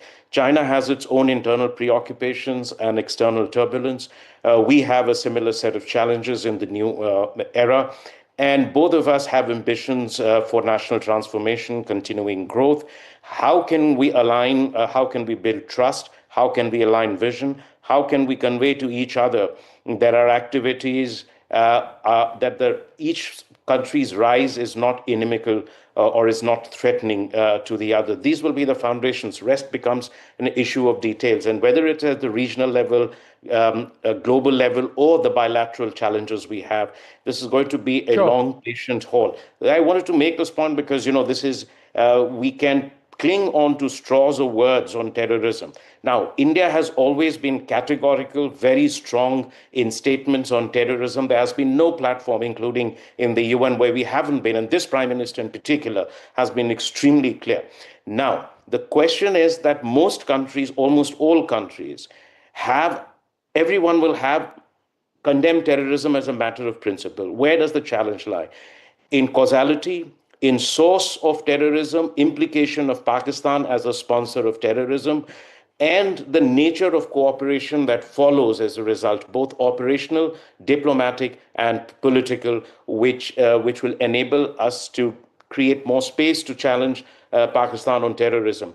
I think on that we'll have to, no matter what is said in the joint statement, no matter what is said in bilateral conversations, that proof of the pudding will lie in actually when things happen. Ambassador, let me ask you this, if I can just jump in and get in a couple of points. Pete Navarro, I take your point entirely that, look, we need to be careful about how we are reporting, everything that's happening.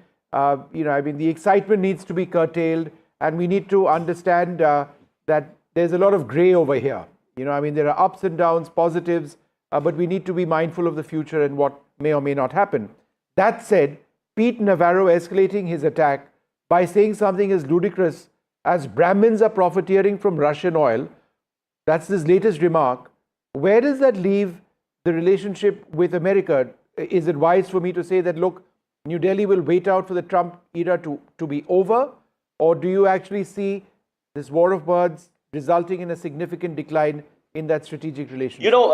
Vishnu, long before all this has happened, I have been of the view that a strategy that over-invests the strategic bets in one country and neglects, say, a long-standing partnership, let's say, with Russia, or amplifies the differences with China, complex, difficult as they are, and in a sense does not invest the same level of attention in what I call India's extended neighborhood, which is our home, can lead to extreme vulnerabilities in a volatile global environment.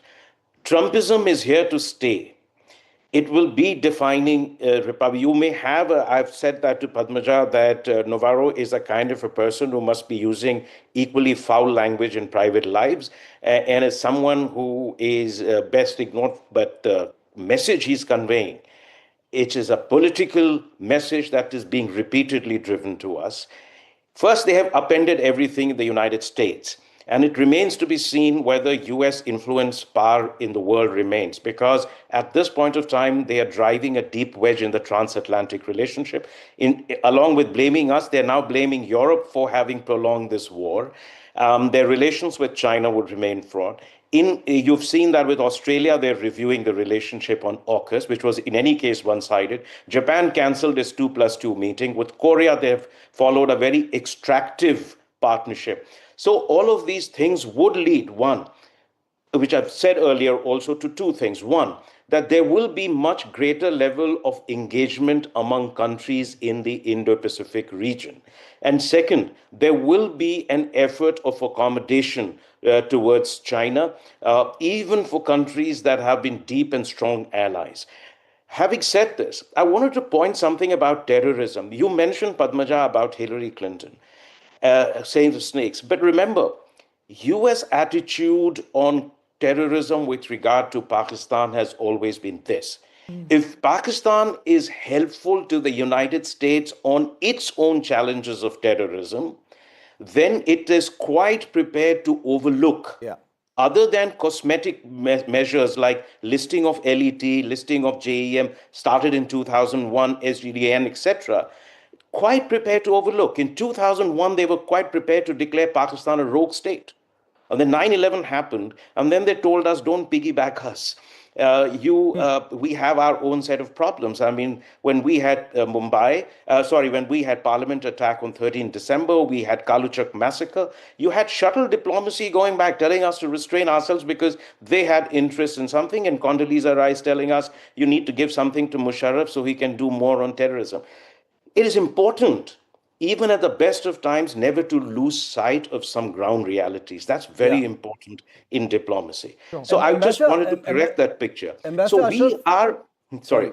Yeah, complete your point, sir. So an SCO, I think it is an extremely important forum for us to participate in. If you see the current membership, it is the entire Eurasian landmass.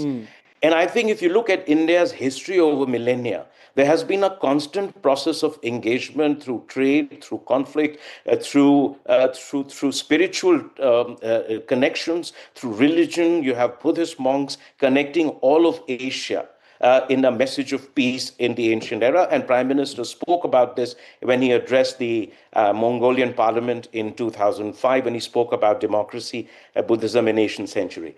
You also now see that getting extended. Now you see apart from the current members, you have Afghanistan and Mongolia coming in as observers. You have 7 Southeast Asian countries, you have South Caucasian countries, you have Middle East, and 2 South Asian members. SCO, in a sense, covers India's extended neighborhood. You need to be part of it. And you need to try and shape the agenda. Now, you cannot judge our participation. You cannot judge how much we got out of it on the language of what comes out on terrorism. Prime Minister, in the presence of Prime Minister Nawaz Sharif, made a very blunt statement. That message could not have been lost on people. But what is more important is not whether we get a great statement in the joint statement. What is important is that members of SCO would have realized that if you do not tackle the problem of terrorism, the ambitions of SCO as now security, cooperation, and opportunity, connectivity and opportunity we speak about, is not possible. That they need to take this problem head on, not just in the context of Central Asia, not just in the context of China or Russia, but also in the context of India, that this terror problem emanating from Pakistan needs to be tackled. Ambassador Ashraf, I wanted to ask you precisely about that. Given the contradictions, given the China-Pakistan axis as well, what are India's realistic expectations on that front? There is this obvious alignment. There is a new color to the meetings that are taking place in Tianjin in China right now. Yeah. But what are the realistic expectations given the contradictions, sir? I'll tell you one very simple thing. If China stops putting a hold in the UNSC on listing of terrorists, they are the single source of objection on listing. The message will be loud and clear.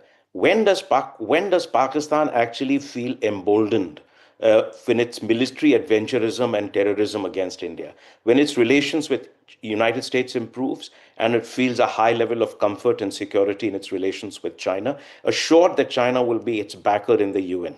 Right? We can tackle the security dimension of it. We can inflict cost on our own. But here we are talking about disincentives for Pakistan. And for that, if China starts by simply removing hold on the listing of terrorists, that's one part of it.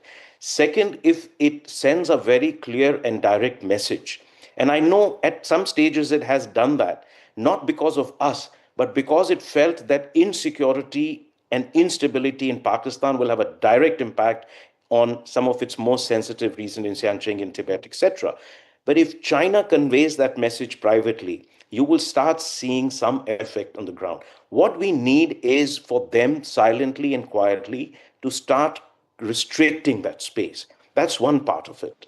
The second is that, China, I don't think will want to embarrass Pakistan publicly. It doesn't do that normally with any of its friends, because it wants to send the message that unlike the United States, which can be reliable, sort of, the vicissitudes of relations with the United States are well known, that it is a steady partner. But in the private messaging, it did after, Prime Minister Benazir Bhutto's assassination, it sent a very quiet and very strong message on terrorism. So I think some of those international efforts, B, direct private messaging, and in some sense linking some of its cooperation to, not because of India, it has to save that regional stability, our collective security, regional stability, which we aspire to in SCO, can only be achieved if you start tamping down on... Ambassador Ashraf, I'm just interrupting you because we've got a few more details which are coming in. At this juncture, it is unclear whether the Putin-Modi meet has started. That should happen in a little while from now, but we are told, and Shiv, Padmaja, I do believe this has to do because they're running late and the PM has to come back to India, that there will not be a press briefing. Instead, the Foreign Secretary, Vikram Misri, might release a video address. He did that apparently once in Canada G7, right? So where he sort of says what exactly took place. So that's just a little piece of information that we can share. But anytime now, we do expect a word of that meeting between... All right. Just some breaking news. Delayed. No. I appreciate China and India's efforts to resolve the crisis in Ukraine is what Putin has said. At the SCO. I appreciate India's efforts and China's efforts. It's already, this is significant. It's not just America all the way, which is why that jigsaw that I was talking about, I might just have been a little correct in that. Putin says the crisis in Ukraine did not arise from the invasion, but as a result of a coup in Kiev with the support of Western allies. Putin hails India's efforts to stop the war. This is absolutely critical. I appreciate China and India's efforts, and I should mention, because I was there last year in Kiev, the Prime Minister traveled with the National Security Advisor on a train for more than 15 hours from Poland to Kiev, right? He, the National Security Advisor, the Foreign Secretary, the Foreign Minister of India, that everybody in the administration was there to try and make peace. He then went to Moscow as well, with the message that we come here in peace. We are not here to lecture you. We are just here to urge you that we can act as a messenger, we can act as a friend, but we have one message: bring that war to an end. That's been conveyed to Putin, and Putin and the SCO just now has said, and I quote, I appreciate China and India's efforts to resolve the crisis in Ukraine. And just to add a few more points about what they have said about the root cause of the crisis in Ukraine, Putin also said during his speech at the meeting of the SCO Council of Heads of State, understandings reached during Alaska summit paved the way for peace in Ukraine. The root causes of the Ukrainian crisis must be eliminated. So he said very clearly, this is not about our invasion. There is a root cause, and that is what must be addressed. And India and China have played a stellar role. He's called it a coup in Kiev with the support of Ukraine's Western allies. Can I just go across to Ambassador Ashraf Schiff for half a second? I appreciate China and India's efforts to resolve the crisis in Ukraine, is what the Russian president has said. Is there a message here for Washington? No, I think there is. And frankly speaking, I think if I, having just served in Europe, there is also a recognition of that there is one country that actually, and let's go to the pre-Trump era, if there's one country that actually they feel enjoys trust of both Russia and on the other side, Ukraine and European countries, it's India. They do see India as an honest interlocutor, not taking sides, interested in advancing peace. It's a complex issue. There is maximalist positions at the moment on both sides. So neither are we trying to sort of interject ourselves and say we are the greatest peacemakers, as some do, but we have offered our good offices. And the reality is that when it comes to the crunch, when there's actually a serious business of negotiations, because the war will not end on the battlefield, it has to end on the table, then there's one country that actually carries trust and the capacity to convey messages on both sides, and that is India. I mean, and I'm not trying to over-exaggerate the importance. This is exactly the sentiment also in Europe. And this is why, and why is this the result? Because I can tell you one thing, from 2014 onwards, Prime Minister has been very consistent in, even as our relations with the United States transformed, that he was consistent in his belief that we need to maintain the strongest relationship with our oldest and time-tested friend, Russia.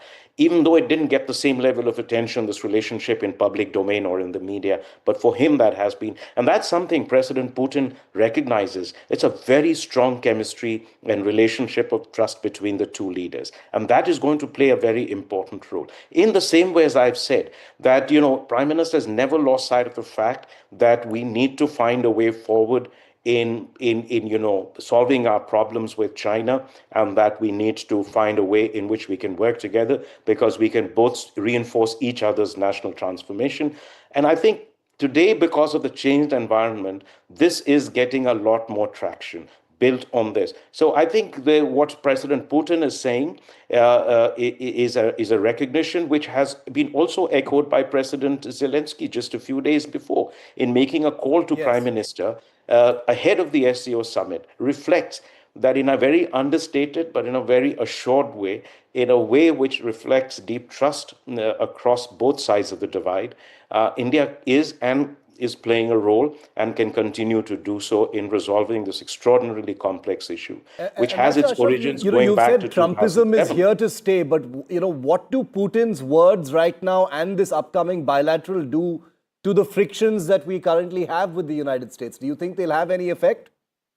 Well, I think with the United States, look, I've said this is like, you know, a complex set of issues involving persons, personalities, egos, communication, arrogation of benefits, structural constraints that we tend to overlook, structural limitations that we tend to overlook that have played a role in bringing us to this pass. Now, leave that aside. I think there is still a very vast constituency of support in both countries and a lot of merit in the relationship. We have excellent institutional mechanisms. We have a great deal of substance, and I think it will remain important for a national transformation. We have to take in the correct strategy. We are not joining the war of words. We have been factual. We've been correct. We have held our ground when it comes to the red lines on our sensitive sectors and our sovereign choices. Now, we'll have to wait this out and see whether, you know, there is President Trump is often also given to negotiating with himself and then, you know, making rapid changes.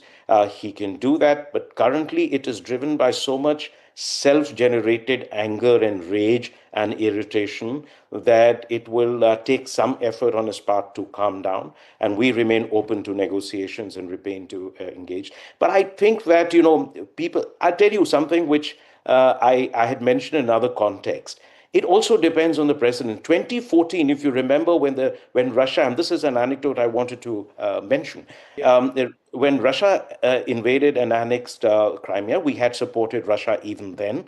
In fact, gone a little bit further in stating that we understand Russia's legitimate security interests. President Putin had called Prime Minister Dr. Manmohan Singh to thank him, but President Obama did not, or never raised this issue, because he understood the sensitivity of our relations with Russia. And I think he didn't want to create, to borrow a phrase from economics, a Pareto suboptimal situation, where he would create an irritant in India-US relations without in any way benefiting anything from any change in India's position with regard to Russia. So I think, that sagacity that we've seen from several presidents, where they have been able to accommodate the differences between a multipolar inclined and a strategically autonomous India versus a unipolar ambition-driven United States with neat dichotomies of friends and allies and adversaries, that they have been able to adjust. We are facing this problem for the time being, but that should not stop us from, in fact, this gives us more negotiating leverage with the United States if we continue to deepen our relations. It does indeed, Ambassador. In fact, I wanted to bring in Jagannath Panda for his views on this. Mr. Panda, thanks very much for being with us. How do you look at Putin's mention of India and our efforts to stop the war? How significant is that in the context of a message being sent to Washington, whether directly or indirectly? Well, that's a very significant statement. At least it acknowledges the peace effort that has India made all this while. Of course, in the background, because the conflict is between Ukraine and Russia, is between NATO and Russia. It's between the European world and Russia. So India has taken a backseat always to try to uphold peace. But Putin's statement really validates the point that India has played a subtle role, try to bring peace. And, sometimes back, Prime Minister really mentioned that it's not a time for war. And I think this will be taken very highly, if not in Washington, D.C., at least in Brussels and in the European circuit. This statement would be definitely taken in a very high order. No, at a time, Mr. Panda, when India has been under attack for fueling the Russia-Ukraine war, where it has been said by the Trump administration that the road to peace, flows through India and flows through Delhi. Putin, who has just met Trump in Alaska, let's not forget, to actually be acknowledging this on an international forum is especially big, isn't it? Of course, but we also have to understand and deconstruct that statement which is coming from Washington, D.C., that India is the linchpin behind the war. Actually, that's not true. If we try to see that statement, it's a psychological play. Yeah. They want to play India versus Russia, India versus China. And this is the West. This is the West that has for many, many years tried to divide that Eurasian alliance or the Eurasian framework that Russia, India, and China wanted to build all this while. Well, so that's clearly not something, sir, that's working out at all. Priyanka Deo joins us as well, tracking very much the reactions and everything else in the United States. We've seen, Priyanka, that bizarre set of reactions from Pete Navarro, using the caste system to talk about, who's allegedly benefiting from India's oil trade. How closely is Washington monitoring all of this?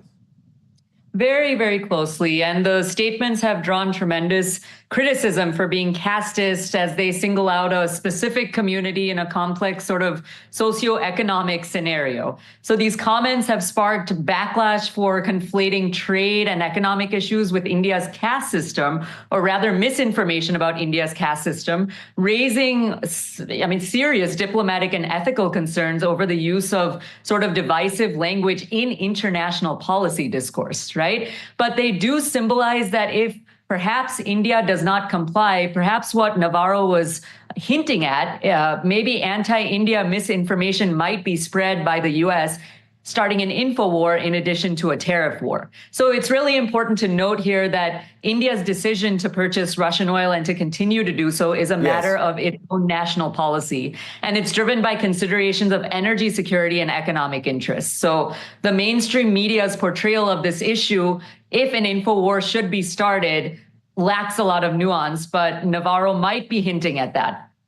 Very, very divisive language. We're yet to get a response from the Indian side to what Navarro has said, but India has been very restrained so far. All eyes, of course, are now on Tianjin, where that bilateral between Modi and Putin is a little delayed, but it's about to start. We're hearing Aditya Rajkol is on the ground with us. Aditya, a little bit of a delay in that bilateral, but everything on track. What's the latest that you're hearing?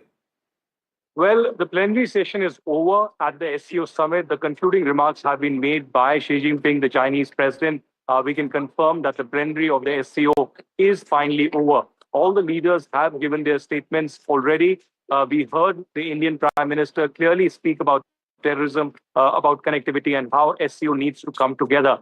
At the same time, now the Prime Minister would be leaving from here, from the venue of the SCO, and meet Putin in a short while from now. He's leaving directly for that bilateral meeting that will take place between President Putin and Prime Minister Modi in a short while from now. And thereafter, we might see a statement from the Foreign Secretary, Vikram Misri. It will be a video that will be released in all likelihood, because there is not much time that is left. Remember, in the afternoon, Prime Minister has to depart back for New Delhi after a successful two-nation tour of Japan and China. But all eyes on that big bilateral shift between Modi and Putin, in which not only Trump tariffs could come under discussions, there will be India-Russia ties, defense ties, and historical ties that will be reviewed as well. And apart from that, the big question on Ukraine, what will be the message from Prime Minister? Will Prime Minister reiterate that this is the time not for war, but for peace, diplomacy, and dialogue to take place? Will he encourage Putin to I've got breaking actually news coming in, and I'm just interrupting you.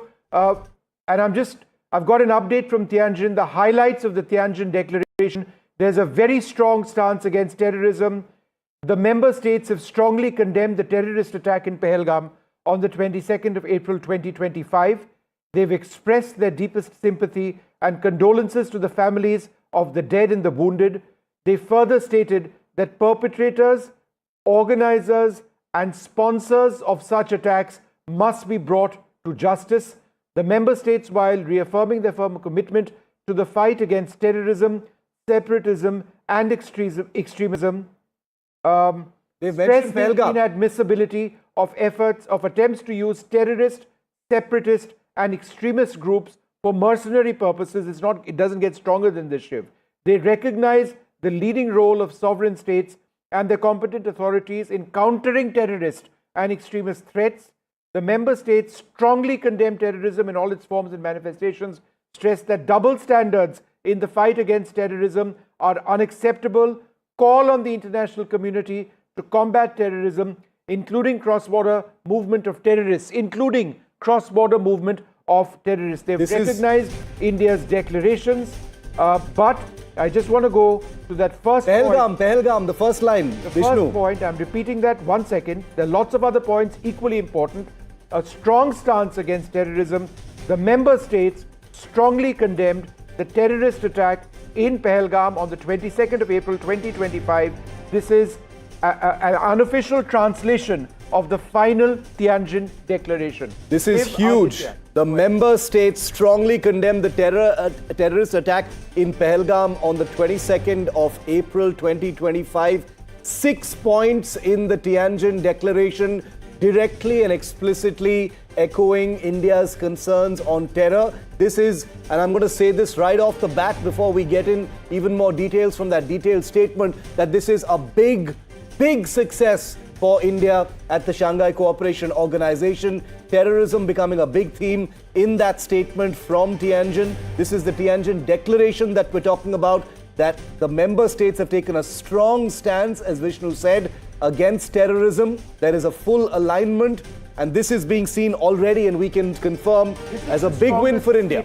I think the fact that Pahalgam has been mentioned, Vishnu, is the first big takeaway from this statement. No, there's another line. Yeah. They further stated that perpetrators, organizers and sponsors of such attacks must be brought to justice. In the presence of Shehbaz Sharif, by the way. And by the way, pretty much echoing what the Prime Minister of India said earlier of hypocrisy being intolerable. They've said the member states, while reaffirming their firm commitment to the fight against terrorism, separatism and extremism, stress the inadmissibility of attempts to use terrorist, separatist and extremist groups for mercenary purposes. They recognize the leading role of sovereign states and their competent authorities in countering terrorist and extremist threats. The member states strongly condemn terrorism in all its forms and manifestations and stress that double standards in the fight against terrorism are unacceptable. The member states call on international community to combat terrorism, including cross-border movement of terrorists. And of course, India's initiatives have been recognized. But there can be no double standards. You cannot deal with the same people who are patrons and purveyors of terrorism. These 4-5 points, Vishnu and Shiv, are extremely significant. Not only has Pahalgam been explicitly named, and remember, this is something that you heard right at the outset, right here on NDTV. At the time when we had this brought up in the meeting between Xi Jinping and Prime Minister Modi, then what the Prime Minister of India said in his morning address, where he said that we cannot have people being allowed to get away by being patrons of terror. Double standards were called out, and now Pahalgam named. Do we have Ambassador Ashraf with us still? This Can is we get a quick.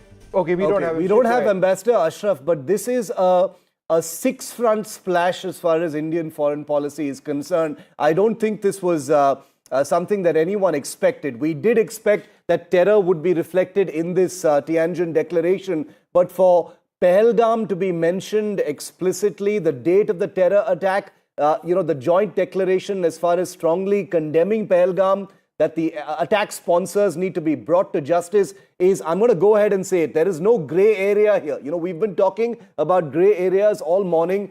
This is black and white in the Tianjin declaration, Padmaja and Vishnu, as far as India's stand is concerned. The Prime Minister made it clear that this was an issue on which India is going to be unwavering. It is going to be non-negotiable as far as India's concerns are on the table. They've been articulated to Xi Jinping. The Prime Minister's statement, which we have also mentioned it clearly, that was the overriding theme. And here you've got the SCO statement. Can there be, Vishnu and Padmaja, can there be a greater reflection of this new alignment than the fact that this reflects in the statement? I just want to make a couple of points over here. Firstly, on the statement and the weight of the statement itself.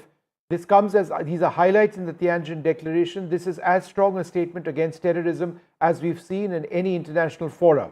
The fact that it names Pahalgam directly, fulfills in a sense India's fight for justice.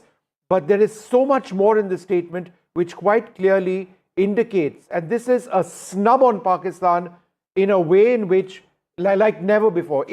Mention of Pahalgam.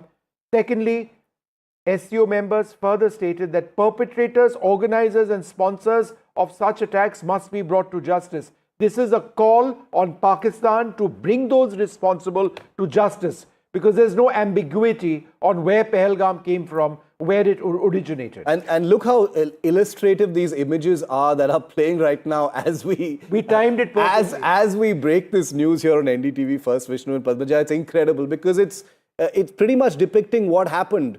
Pakistan's concerns, and I'm sure they must have had some form of objection unless China separately took them on board before this declaration was made, has been completely made irrelevant. They've been made redundant as far as this declaration is concerned. And as Ambassador Ashraf was telling us, in the context of what's happening between the two hemispheres right now, the SCO, we can't compare it with the NATO, etc., but the SCO is very important. For a Tianjin declaration to take place right now, explicitly mention Pahalgam, explicitly mention an alignment on terror, and importantly talk about bringing the perpetrators of justice to terror in the presence of Shehbaz Sharif, in my view, it doesn't get bigger than this. This is possibly the best possible outcome, Vishnu. And And also, if I may add, a message to America as well, because here it's addressed not just to people in the room and to Pakistan, but when they say that you cannot have double standards. We had Ambassador Ashraf earlier saying that America has been pretty transactional when it comes to Pakistan and their concerns vis-a-vis terrorism. When it suits them, they say, well, bad guy Pakistan. When it suits them, they're like great ally Pakistan. But that hypocrisy also is being called out here, saying, listen, it cannot be according to your convenience, and the international community is called upon by the SCO to fight this menace together. This is an international problem. That Padmaja mentions, when you had the US Central Commander, Central Army, the Central Commander in this region actually say that, you know, Pakistan has been of great assistance to us in the fight against ISIS-K. That's great. An awesome partner. An awesome partner. But what about awesomeness when it comes to your biggest or one of your biggest strategic partners, India, and the fact that we've had this nightmarish situation in Pahalgam? I think there's another part of the statement which is equally important. The member states reaffirm their fight, their commitment to the fight against terrorism, separatism, extremism, and stress the inadmissibility of attempts to use terrorist, separatist, and extremist groups for mercenary purposes. They recognize the leading role of sovereign states and their competent authorities in countering terrorist and extremist threats. What does this mean? This means that what India has done in fighting terrorism, in whichever way that we've done it, is something which is justified, right? And there is pressure on states who are state sponsors of terrorism to ensure that those people on their territory who actually do that are brought to justice. You know, Vishnu and Padmaja, but we all know who's done it in Pakistan, as if it's not as if we can actually explain. On NDTV, we never overstate things, but I am going to go out on a limb and say, you know, maybe we've underestimated the level of alignment that's happening at the SCO. Yeah, you know, I personally, you know, you guys, I don't know what you guys think, but I didn't expect Pahalgam to be mentioned in this joint declaration. I thought it would be a strong statement on terrorism. Since morning, all our guests have been, advising caution, saying, look, it's not just about what's in the joint statement. We've said our piece. We've made our stand clear. Exactly. But look, here it is. Yeah. Not just terrorism, but Pahalgam by name. We were wondering about, whether anyone's going to name Pakistan, but nothing is left to the imagination. Everyone knows who is behind Pahalgam. India has named Pakistan very clearly earlier as well. So it's a clear message in black and white, as strident and strong as it can get. The foreign office couldn't be happier about this. There's a win over here at the SCO. There's a win with China. We have to be careful. No one is taking away from the nature of the threat that we faced in the past, but there is progress in that relationship.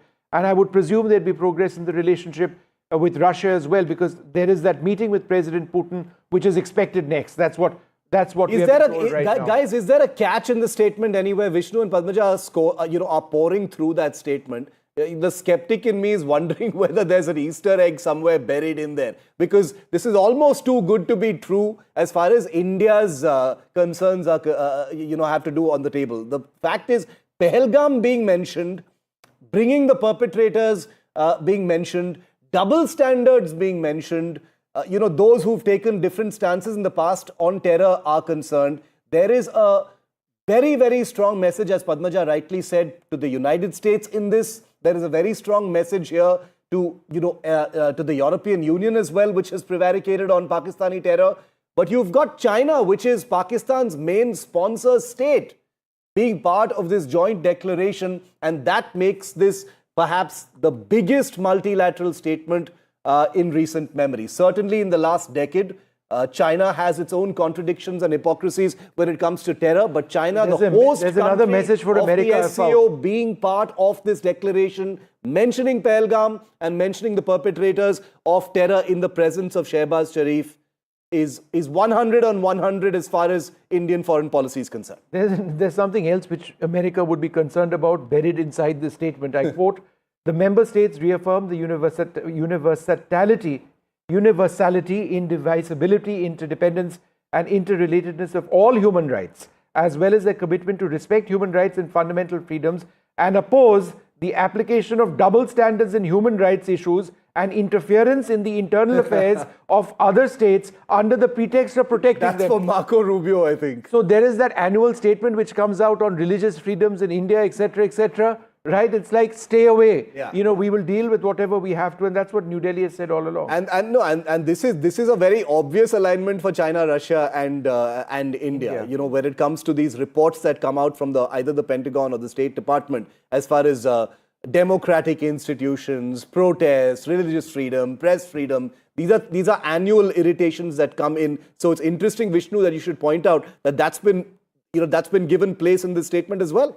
Also, the central role of the United Nations by fully implementing, I'm talking about terrorism, by fully implementing the relevant UN Security Resolution and the UN Global Counterterrorism Strategy in accordance with the UN Charter of the Principles of International Law in order to jointly combat all terrorist organizations. Let's bring Aditya in. China is talking about the United Nations and a global counterterrorism strategy. That's important because they've opposed us in the past in the United Nations on terrorism. Aditya, go ahead with your thoughts. Aditya, this couldn't be a bigger headline. Pahalgam, you know, just a few hours after that question you put to the Indian Foreign Secretary, we have a confirmation now that the declaration actually mentions Pahalgam. There couldn't be a bigger outcome. Shiv, nobody had expected this. You know, in the last 24 hours, we've been talking to a lot of diplomats, but they were mum. But it seems that there was a lot of diplomacy that was underway behind closed doors. India was very much, pushing the agenda against terrorism. India was pushing the exact terminology. And this is a game changer, really, in the relationship between India and China, because these are far-reaching consequences as well. This also comes at a time, the condemnation of cross-border terrorism and Pahalgam, when this morning at 5:30 a.m. there's been an attempt by Pakistan at cross-border terrorism, at infiltration in Jammu and Kashmir. The White Knight Corps has put out the details of the same. So the Pakistani terrorism continues. And this is also not just a major diplomatic victory for India, and perhaps when it comes to Pakistan, India's diplomatic coup, but it is an embarrassment for Pakistan. Imagine Pakistan calls China an iron brother.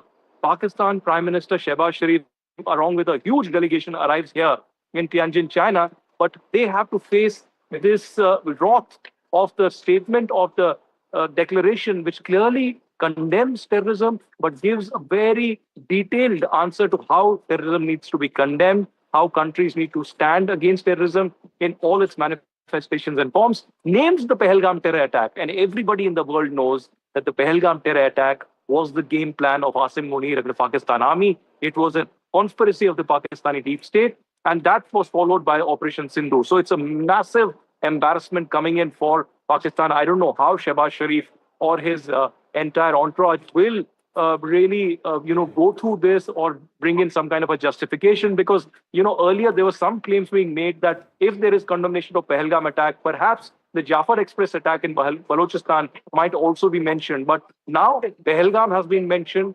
the most brutal terror attack in recent times that has happened on the face of the earth.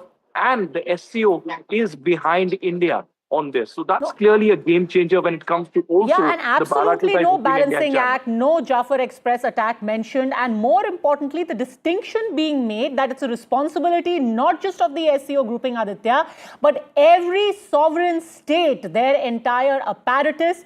It is incumbent on them to ensure that the scourge of terrorism, so making that distinction that yes, you'll have that odd rogue state, but if you are a sovereign state, it is your duty to ensure that this particular issue is addressed.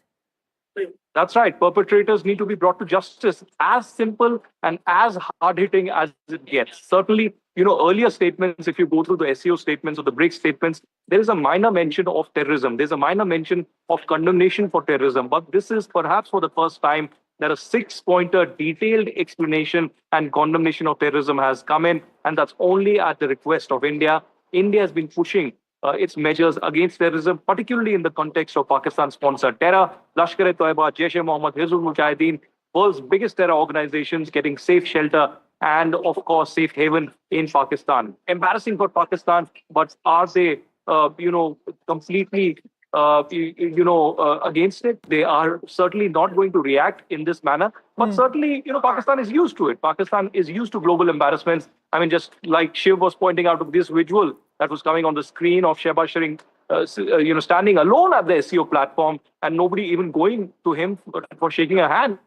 And At the same time, Putin and Modi coming in. So it's a huge statement coming in. It's as far-reaching diplomatic consequences. It is a major diplomatic victory for Indian diplomats who ensured that the right kind of terminology happened. Because I would remind you, Shiv, Padmaja, and Vishnu, that during a couple of weeks ago when Rajnath Singh was in China, there was a huge issue when Rajnath Singh actually refused to sign that declaration. Pahalgam was not mentioned, but Prime Minister Modi's diplomats and Indian diplomats ensuring that the right definition, the right terminology is there. There's global condemnation at the SCO platform for terrorism. Pahalgam is mentioned. It's a big, major victory for India. China hasn't stopped it. In the United Nations, China has come and stopped the naming of terrorists. Terrorists specifically on a global list. China could have vetoed this in some way, shape or form, influenced the final outcome, watered it down. They've done nothing of the sort. I think that's another big win in terms of India-China. Exactly. As I said diplomatically, Vishnu, and you've been covering it for years together, this kind of a, shift, this kind of a policy shift from China is, remarkable. It's a paradigm shift when it comes to policy. Of course, the trust deficit remains. This does not mean that everything goes back to normalcy, but this will have, as a result, changes in the kind of negotiations we will have, particularly on terrorism, particularly on security cooperation, particularly condemning cross-border terrorism. So China has made a major shift as well. China has also been on the brunt of, this kind of activities in Balochistan. There are a lot of Chinese engineers, etc., who have been killed. They've been upset with Pakistan because Pakistan hasn't been able to provide the right kind of security for the Chinese engineers and educators, etc., in Balochistan, Karachi, and other places. So they know the reality. They know how the terror functions. And this has been a huge irritant over the last many years because last time I was here in China was for the BRICS summit. At that time also, there was condemnation of Jaish-e-Mohammed, but nothing substantial really came out of the summit. So this is for the first time that a major statement comes from the SCO level condemning terrorism. China stands with India. Yesterday when Vikram Misri said that there was positive understanding from the Chinese side, perhaps we should have got a cue that Chinese are on board with India when it comes to countering terrorism, and there will be a strong statement, and that is what India has achieved. There is a mention of I'm so sorry I interrupted you there, but there is a mention of the Jafar Express point as well. The declaration says member states also strongly condemn the terrorist attacks on the Jafar Express in Pakistan on the 11th of March and in Khuzdar on the 21st of May 2025. What is the significance of this mention, Aditya? So Vishnu, as I said, I had heard this before. I did not put it out there, but certainly this is kind of an equivalence being made by China as well, just like the Americans did. They banned the TRF. At the same time, they banned the Majid Brigade of Baloch Liberation Army, even though, it's, comparing oranges and apples. In this case as well, Jafar Express attack has been condemned, but that's okay because India's position is that we are against terrorism. We do not differentiate between good terror and bad terror. Correct. That is what is the psychology of Pakistan.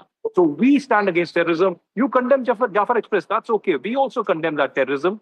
But you stand against terrorism. You can't put some words out there diplomatically. And in principle, you need to. India has been very consistent in its approach against terrorism at every global forum, from United Nations to BRICS to SCO to the G20. But here, for the first time, China standing with India is unprecedented.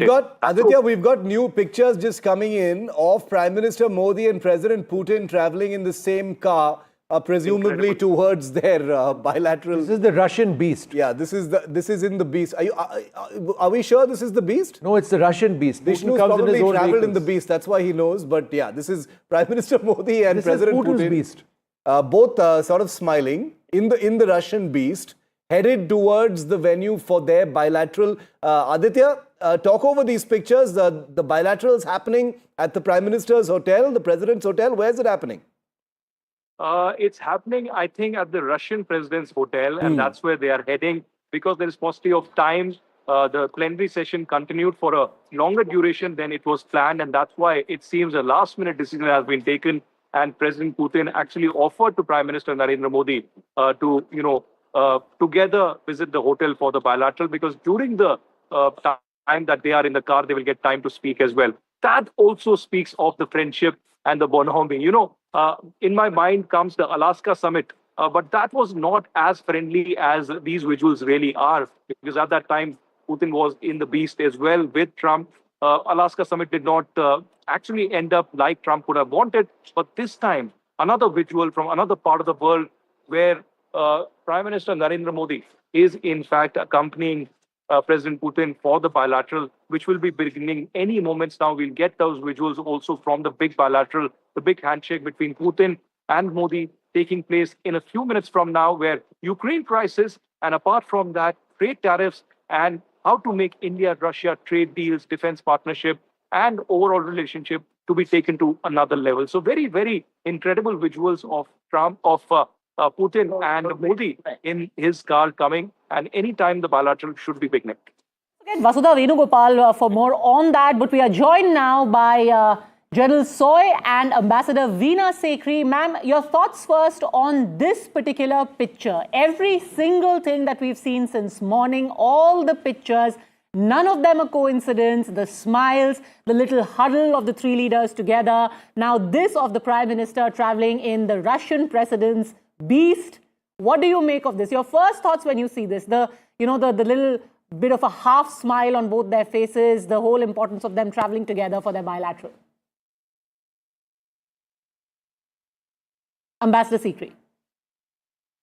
Here, I think that, first of all, as you've been discussing, the joint declaration is very remarkable, and it is absolutely a big victory for all the points that India had been asking for. I think the trilateral, the pull-aside trilateral between President Putin, President Xi Jinping, and Prime Minister Modi was very significant also. There was a very significant and determined message sent across. I must mention, and I think right now, as you said, this bilateral between President Putin and Prime Minister Modi is going to be another important one. We will see a joint statement after that. I would like to say one point about the Tanjin declaration of the SCO Summit, and that is that, we have to push very hard on the implementation. Now, there is a regional anti-terrorism structure within the SCO. It's called RATS. And that structure has before it's based in Tashkent in Uzbekistan. That's the headquarters of RATS. And their task is to implement all these issues which are part and parcel of the SCO's work. And this is what our Prime Minister mentioned in his speech on security and on counterterrorism, against separatism and all of that. But the thing is that, like in SARC, the implementation part just falls by the wayside. SARC also had a similar counterterrorism structure. The headquarters was is in Sri Lanka, but nothing ever happened after the joint declaration. Now, this is what we have to push for, that when this, having got this joint declaration, we have to go ahead with the implementation. We have to say that, okay, these are the people who are responsible, these are the institutions who are responsible. All the information that we have pointing to Pakistan's culpability and involvement in the Pahalgam attack is to be brought out clearly, so that Pakistan stands shamed on the global stage. Because otherwise, what Pakistan tries to do is they live with these declarations, as we saw Prime Minister Shehbaz Sharif standing there looking very shamefaced indeed. But immediately afterwards, they will bounce back and do something the exact opposite. And right now, let me tell you that 2 days from now, China is having a huge parade in Beijing on the 80th anniversary of what they are describing as the Chinese defeat of Japan in World War II.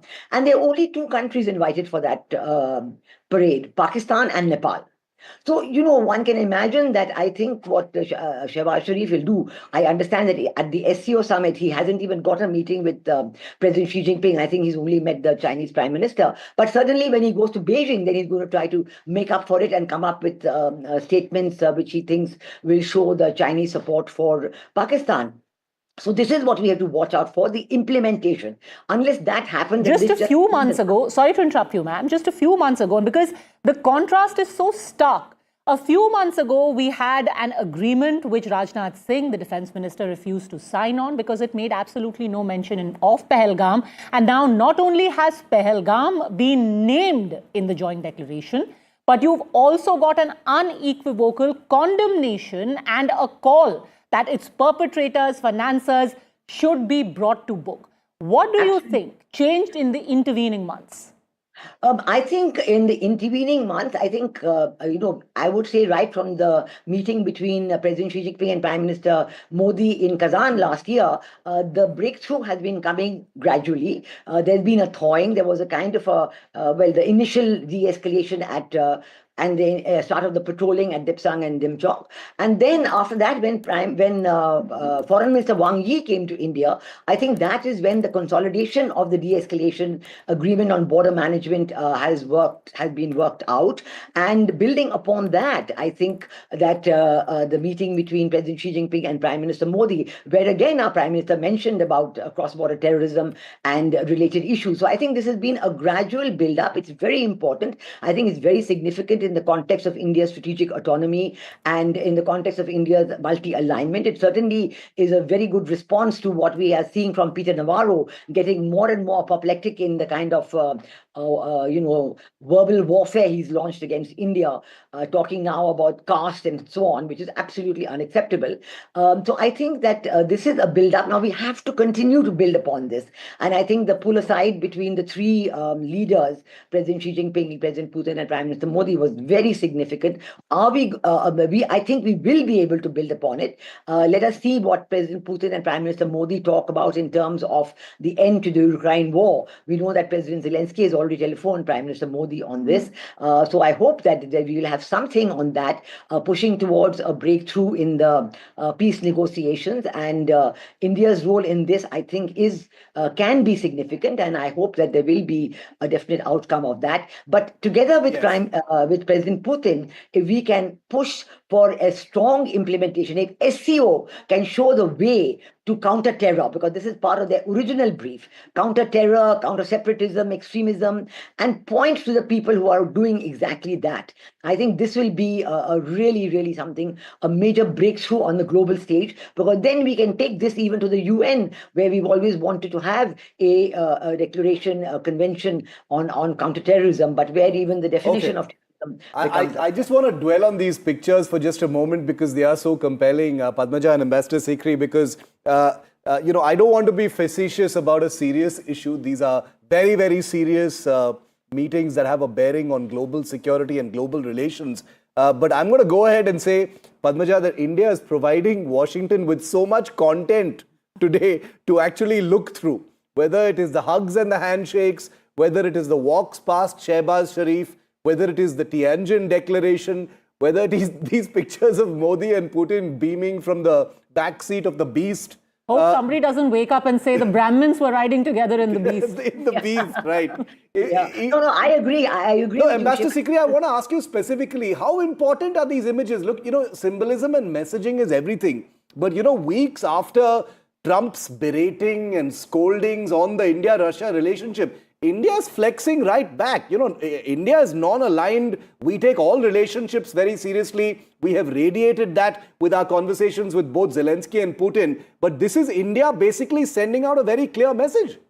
Absolutely right. I mean, this is it. I think this is such a reaffirmation and recognition of India's strategic autonomy in action. Yeah. We don't care. I mean, President Trump wants to rant and rail against India. That's fine. That's what he wants to do. But we are also going ahead with the other aspects of our foreign policy in a very seamless way, without even blinking an eyelid, as it were. So, the meeting, Wang Yi's visit to India, President Xi Jinping, Prime Minister Modi bilateral, and now this bilateral between President Putin and Prime Minister Modi. This is going to be significant. And I really hope that it comes up with a very major statement. I know they will, because the indications are all there. The calmness and the satisfaction on the faces of the two leaders, President Putin and Prime Minister Modi, is a good augury for this success. And I think these images must be being followed very closely. It's late at night in the USA, but they must be following this closely, waiting, giving them sleepless. I'm sure they have an overnight desk looking at all of these pictures in Tianjin, especially given the comments that have come out from each one of these leaders. The bilateral between Modi and Putin has begun. We have a confirmation on that. It's going to be beginning shortly. I understand it. The two leaders rode together in that car towards the bilateral. This is that picture from inside the beast. Ambassador Sikri, the India-Russia relationship is the one that can perhaps be said was most on autopilot here. There were threats to it. There were very harsh things said about it. There was a lot of lecturing coming in straight from the White House about it. But this seems to be very much on steady keel. Speaking of specifics, what are you expecting from this bilateral, ma'am? Well, I think, again, the way India, as you exactly said, there was so much pressure on this relationship, but Prime Minister Modi held firm and he never blinked an eyelid. His visit to Russia recently for the annual summit, and now President Putin coming to India perhaps in November or December. I think this is a steady ship that has guided itself through all kinds of tumultuous happenings and, attempts to disturb it. And I think it's fully come into its own. I do expect that this meeting, bilateral meeting, will be significant because it will come up with something on Russia, on the Russia-Ukraine conflict, and on the bilaterals between India and Russia. I think, some of the additional S-400 systems that we want and others, some of the joint production that we have been looking at. I think all this is going to come up in the discussion. I think it's going to be a very substantive discussion in preparation for President Putin's bilateral visit to India for the annual summit. I do see this as one of the most important, the third leg of this SCO summit. First was the bilateral with President Xi Jinping. Second was the summit itself and the Tanjin declaration, which had very, very strong condemnation with mention of Pahalgam on terrorism and extremism. And now the third one is going to be this bilateral between President Putin and Prime Minister Modi before Prime Minister Modi implanes for India. So I think that this is going to be a very... both these men in the beast right now have a good reason to be looking happy and almost satisfied. The Prime Minister of India having named, in the joint statement, the mention of Pahalgam, the mention of terror, and for President Putin, the fact that you had a very clear statement made, he made a very clear statement in the SCO where he said that right now, you cannot have a Eurocentric model. He spoke about Ukraine and all of that. His statement of intent was also made very, very clear at the SCO that, look, what's happening in Ukraine is not my problem. It's NATO's problem. It's the problem with the kind of models that we have right now. So each one of them got exactly what they wanted from SCO. Yes, and it's very true because, India also, among the multilateral FTAs that we are considering, is the one with the Russia-Eurasia group.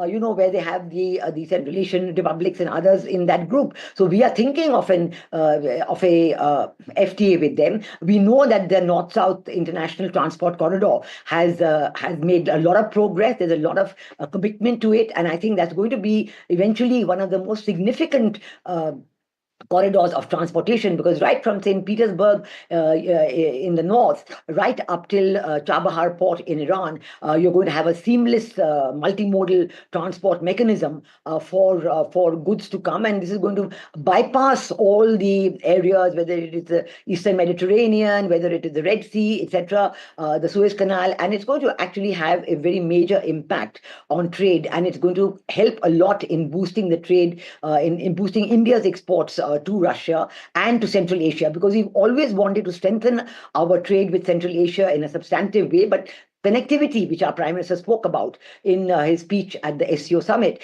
connectivity has always been a problem, and this international North-South transport corridor is a great boost for that. So I think that too will be discussed between President Putin and Prime Minister Modi. We're just waiting for the outcome of that meeting. All right. We also have Dr. Brahmachalani, Strategic Affairs expert, and Professor Anuradha Chenoy, former Dean and Chairperson at the Center for Russian and Central Asian Studies, joining us now. And again, to quickly recap for our viewers who are just joining us, a major, major win for India at SCO, the strongest ever statement so far in the aftermath of the Pahalgam attack and Operation Sindoor by India. At the SCO, you've had the joint statement which says, and I quote again, it has said very specifically that terrorism must be condemned. It has said strongly condemned the terrorist attack in Pahalgam on the 22nd of April. All right, we've got an update from Tanjin that the Prime Minister's meeting with President Putin is going to start very shortly. That's also the latest update here. But as far as that joint statement is concerned, Member states strongly condemned the terrorist attack in Pahalgam on the 22nd of April. They've said that perpetrators, organizers and sponsors of such attack must be brought to justice. They recognize the leading role of sovereign states and their competent authorities in countering terrorist and extremist threats. They have also said that there should be a firm commitment to the fight against terrorism, separatism and extremism. It is inadmissible that anyone makes an attempt to use terrorist, separatist and extremist groups for mercenary purposes. So all of that made absolutely clear. Professor Brahmachalani, have you ever seen in recent memory a statement this strong, and especially where Pahalgam has been named and condemned? I'm sorry to point out that the statement that has come out from the SCO Summit, the declaration, mirrors the language of the UN General Assembly resolution after Pahalgam. The G7 also has condemned the Pahalgam massacre in fairly similar language. In fact, the language on terrorism echoes the international consensus. There is no reference to cross-border terrorism. There was a reference to cross-border terrorism in the Modi-Trump joint statement that came out from Modi's White House visit in February. So I would temper this